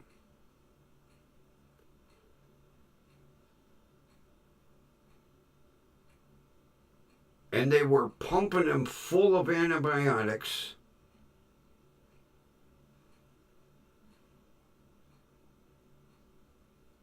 And the infection got the best of him.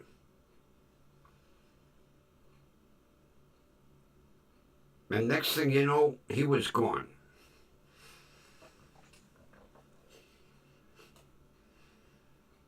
And his doctor told him, had you gone to the emergency room the day you dropped that refrigerator on your foot, you wouldn't have had a problem.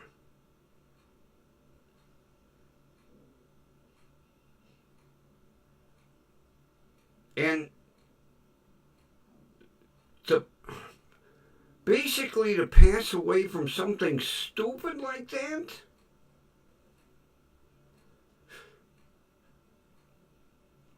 But you had to know Dan. Because I saw him a couple days after, and he was limping, you know. He's like, what are you limping for? I think I broke my toe. I said, well, Dan, you ought to get that looked at. You'll be all right.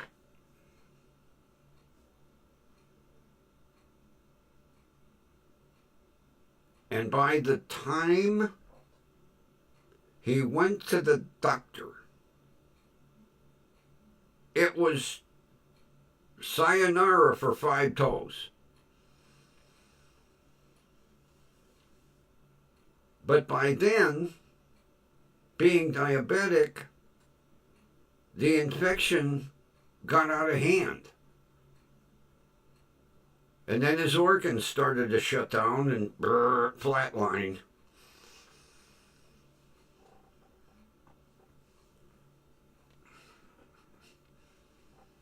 And even the delivery company that brought the refrigerator told him, we didn't take care of that. We're taking the old one anyway. You didn't have to move it. He was so worried that maybe there was some dirt behind it. What?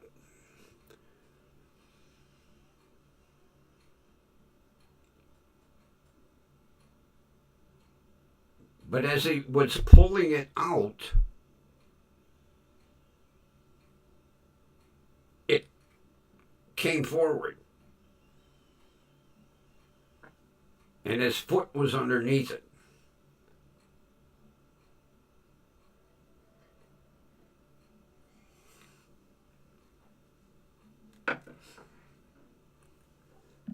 But not to do anything?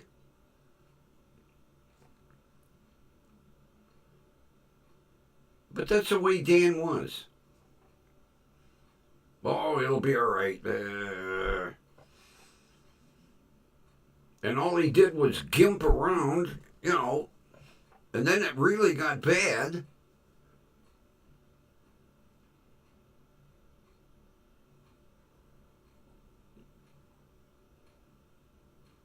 And you know it was bad if the doctor called an ambulance to take him right to the emergency room.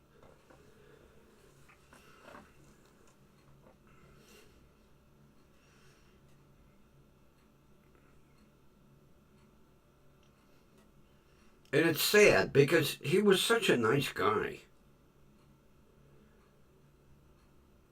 A little bit of a hermit, but anytime he'd be out, I'd walk across the street and we'd chat for a while.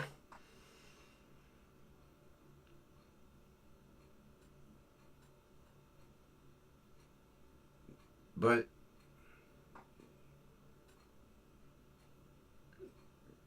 to pass away from something that stupid,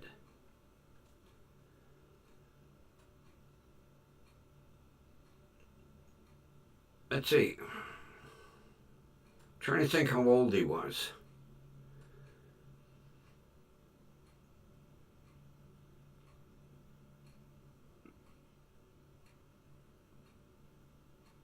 65, 66. He was younger than me. Because he looked at me and he was like, God, you don't look your age.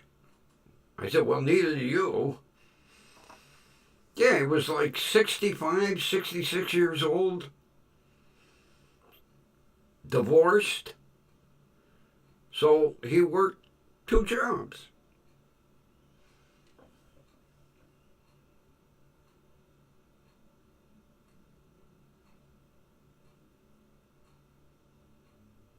And it's sad. It's sad. Because he'd have been here.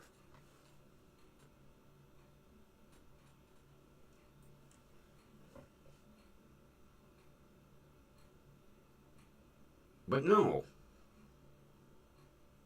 He's in an urn.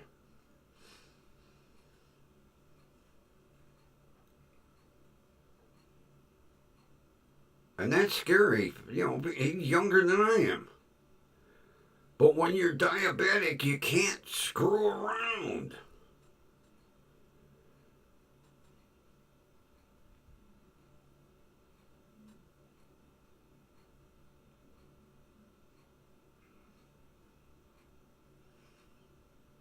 As I remember with my grandmother.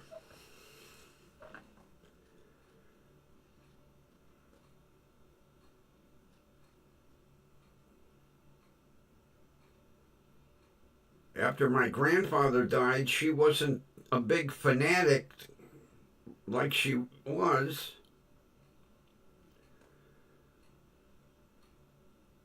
And she got a nasty ingrown toenail on her big toe and didn't do nothing about it, didn't tell nobody nothing about it, and same thing. By the time she finally went to the doctor, the infection was so nasty.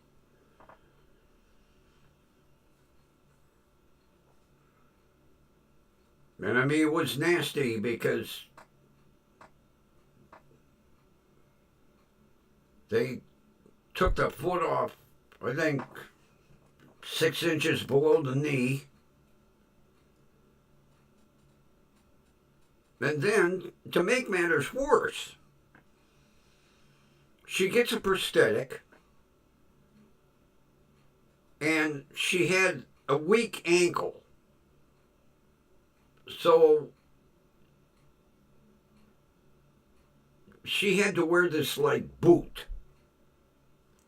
It was something like a chukka boot, but well, it rubbed a blister.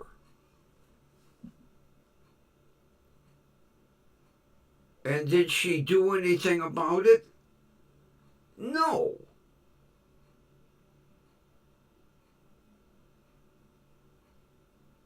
And by the time, I think my father spotted it one day.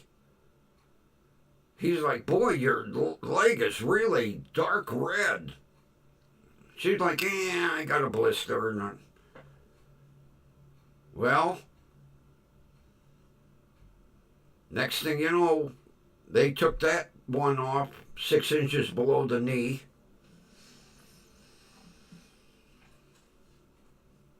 So then she ended up in a nursing home. And she was doing all right. I go see her every night after work. She didn't care for the food, but she was showing me, you know, she was able to negotiate with the wheelchair.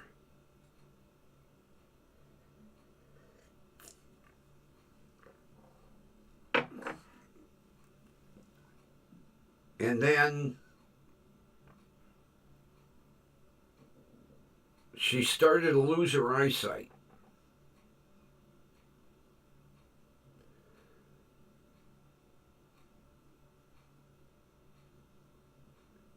And she was always afraid of losing her eyesight.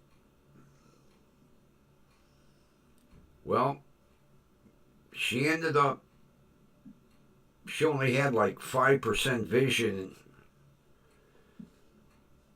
And she literally gave up.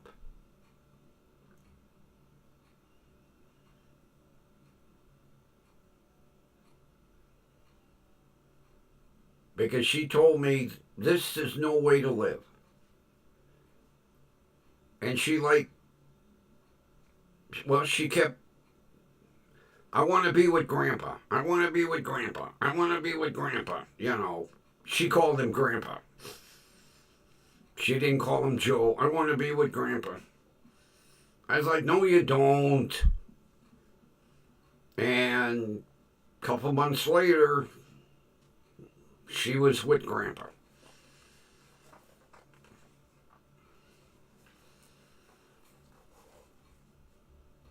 So I know being diabetic, you can't screw around.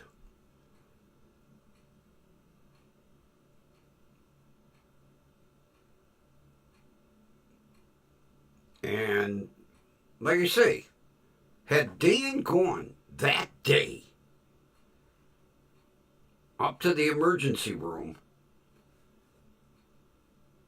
I guarantee he'd have been here. A healed foot, he'd have been here. And to be almost 10 years younger than me, that's scary.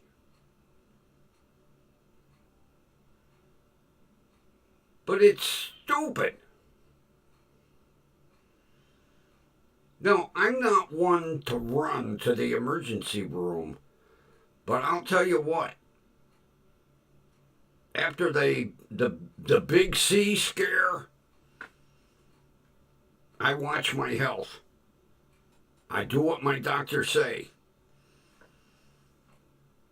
Because I was never much for doctors growing up, but boy, now, if my doctor told me, well, I need you to go out in the middle of the freeway and stand on your head for an hour, I'd figure out how to do it.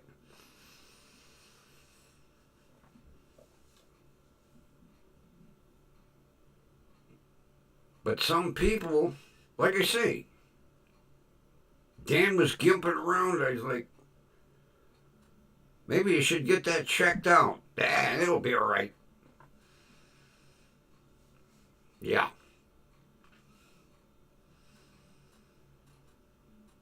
He waited so goddamn long.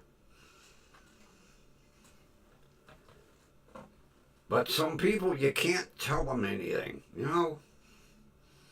They're hard-headed.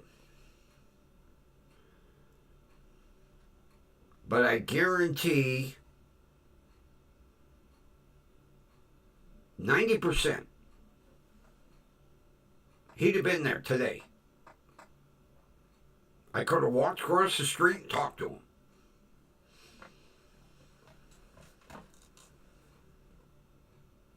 I'd have probably had the Passata ready, too.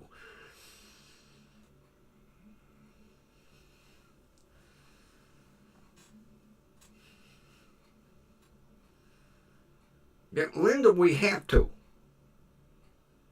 If we want to survive, we have to. We don't like everything, like this holistic bullshit, Chinese, Tai Chi, whatever she is, doctor. I'm not looking forward to that shit. There's no way you can convince me I'm going to think my pain away by doing some yogurt or something. I told my doctor, I'll go, I'll see what she has to say. I'll do that much. But if it's all kinds of weird, goofy, lotus position, no. Because there's no way you're going to convince me by doing Chinese exercises I'm going to think my pain away. But my doctor's Chinese. He studied in China. He came over here.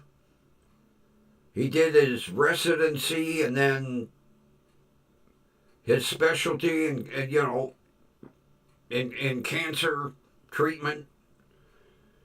So he believes in both those ways of healing.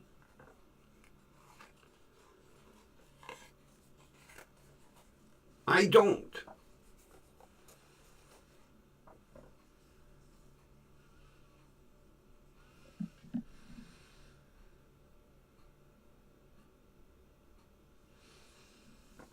Well, like I told him, Linda, I will go see her. I will hear her out. But if it's all kinds of wacky bullshit exercises and thinking and meditating, no, that ain't going to work. I'm not going to go waste my time and waste her time for something that ain't going to work. But, like I told the doctor, I'll go in with an open mind. I'll hear her out.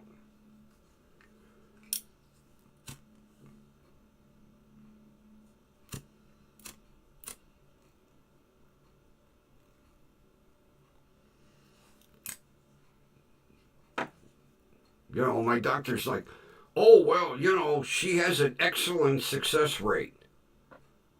Well, I'm sure she's not dealing with somebody that has gone through what I'm going through. If you get somebody a little neck ache or maybe a leg ache, it's bothering them, okay, a little exercise, a little meditation,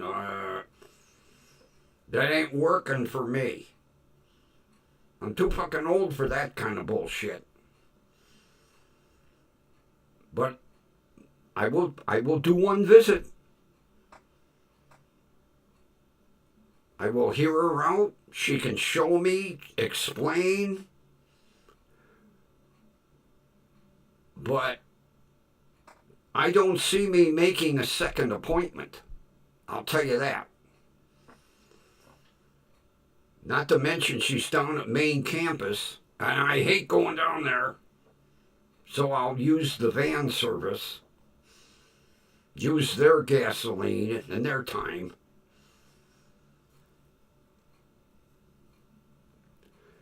That's like my cousin's wife. She has a yoga studio. And she has a huge following.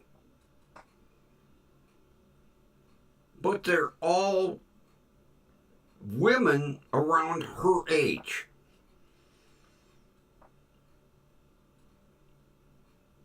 And God love people that enjoy yoga. Not me.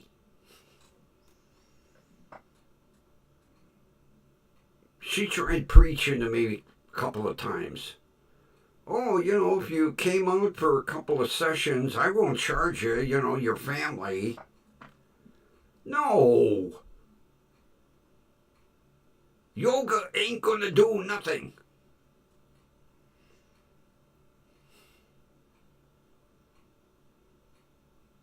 She gives me, it's mind over matter. Yeah, well, it's my mind and it don't matter. No.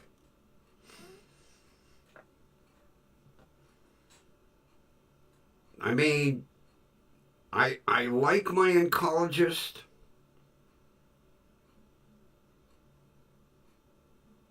But he believes in two worlds of medicine.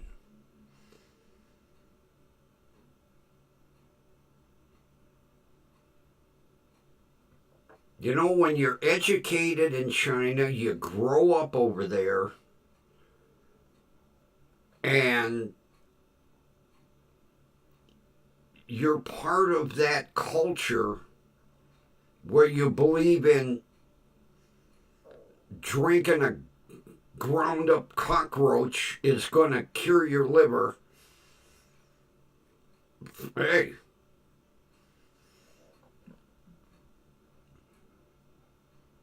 Maybe it works over there. Don't work over here.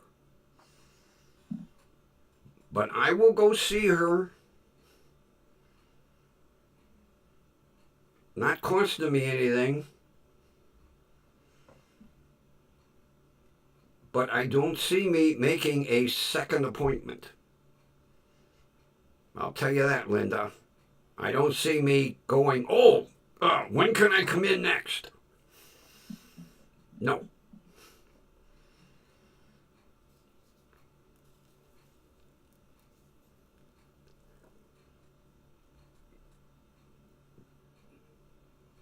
There is no way I am going to think my pain away.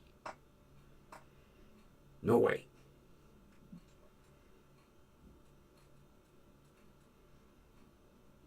Because the pain interrupts my thoughts.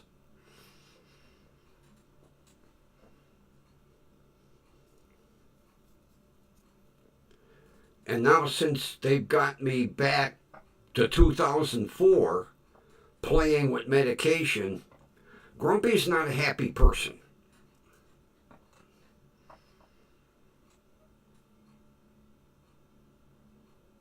It's like being back in 2004. Believe me. And in 2004, I wasn't in this much pain. The nerve disease has gotten worse over the years, not to mention I've lost 3 inches in height. I couldn't believe it when the guy measured me. I was like, are you reading that scale right? I was 6'3". I'm like 5'11" now. I even told him to do it again and let me turn around and look at it. And sure enough, I was like, holy shit. And it's the first time I've been measured in years.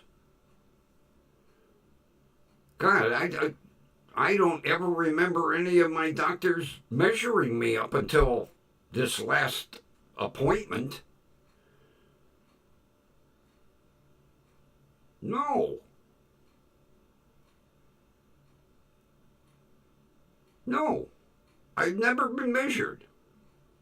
They just ask you, how tall are you? You tell them. They take your word for it. This time he measured me.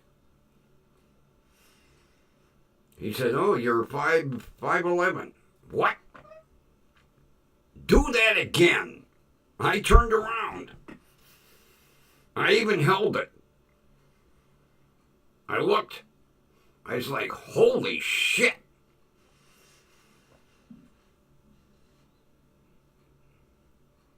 Yeah, it's scary, isn't it? I lost 3 inches. I was just maybe barely 6'3". Now I'm 5'11". And had I not seen it, matter of fact, when he told me, I thought, you're bullshitting me. Let me turn around.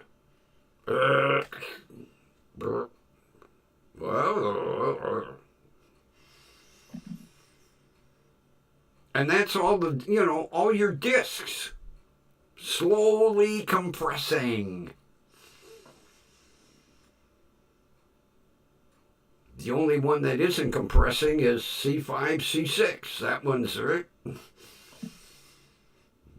Because it's got some dead guy's bone in it and a clamp. And sheet metal and screws.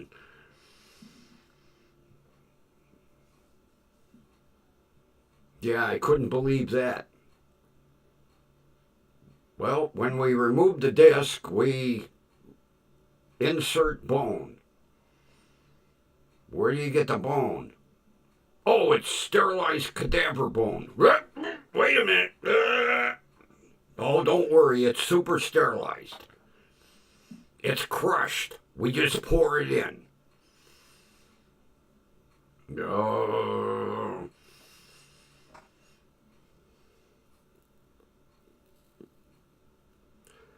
I hope the guy was either German, Irish, Hungarian, or Slovak, you know. I'd like to know I at least have some of my ancestors' history in my neck.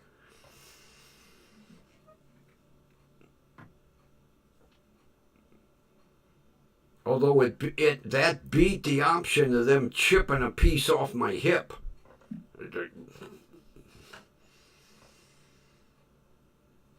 God, when they did that goddamn bone marrow oh, God.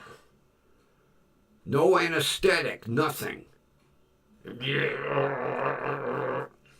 I said, hey, that hurts.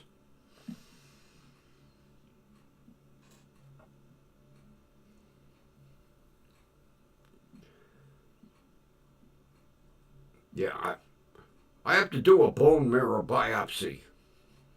Oh, yeah, how do you do that? Well, easiest way is in your hip.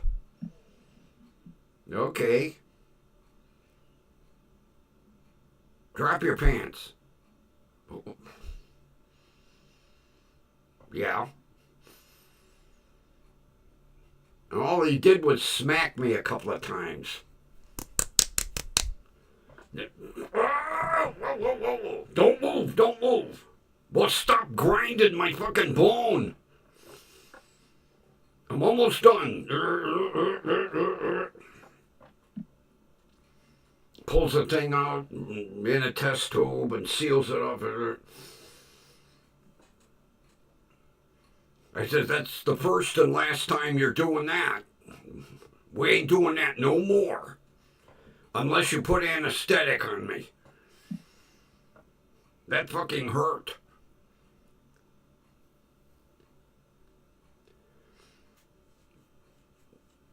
I says to him, where's your Hippocratic oath there, doctor? Cause no pain.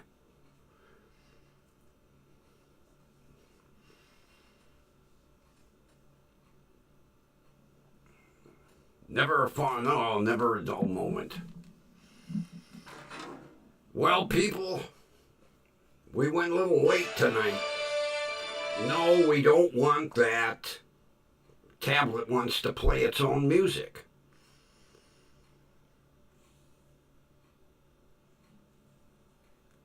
Now, where the hell is it? Everything's out of whack now.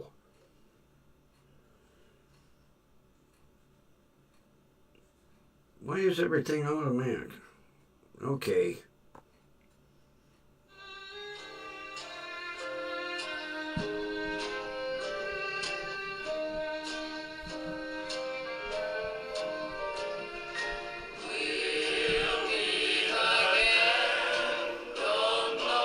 We know where, right here, WDWL TV. Well, everybody, thanks for being here, putting up with me so late. Have a wonderful rest of your evening. And we will meet again right here tomorrow night. Take care, everyone.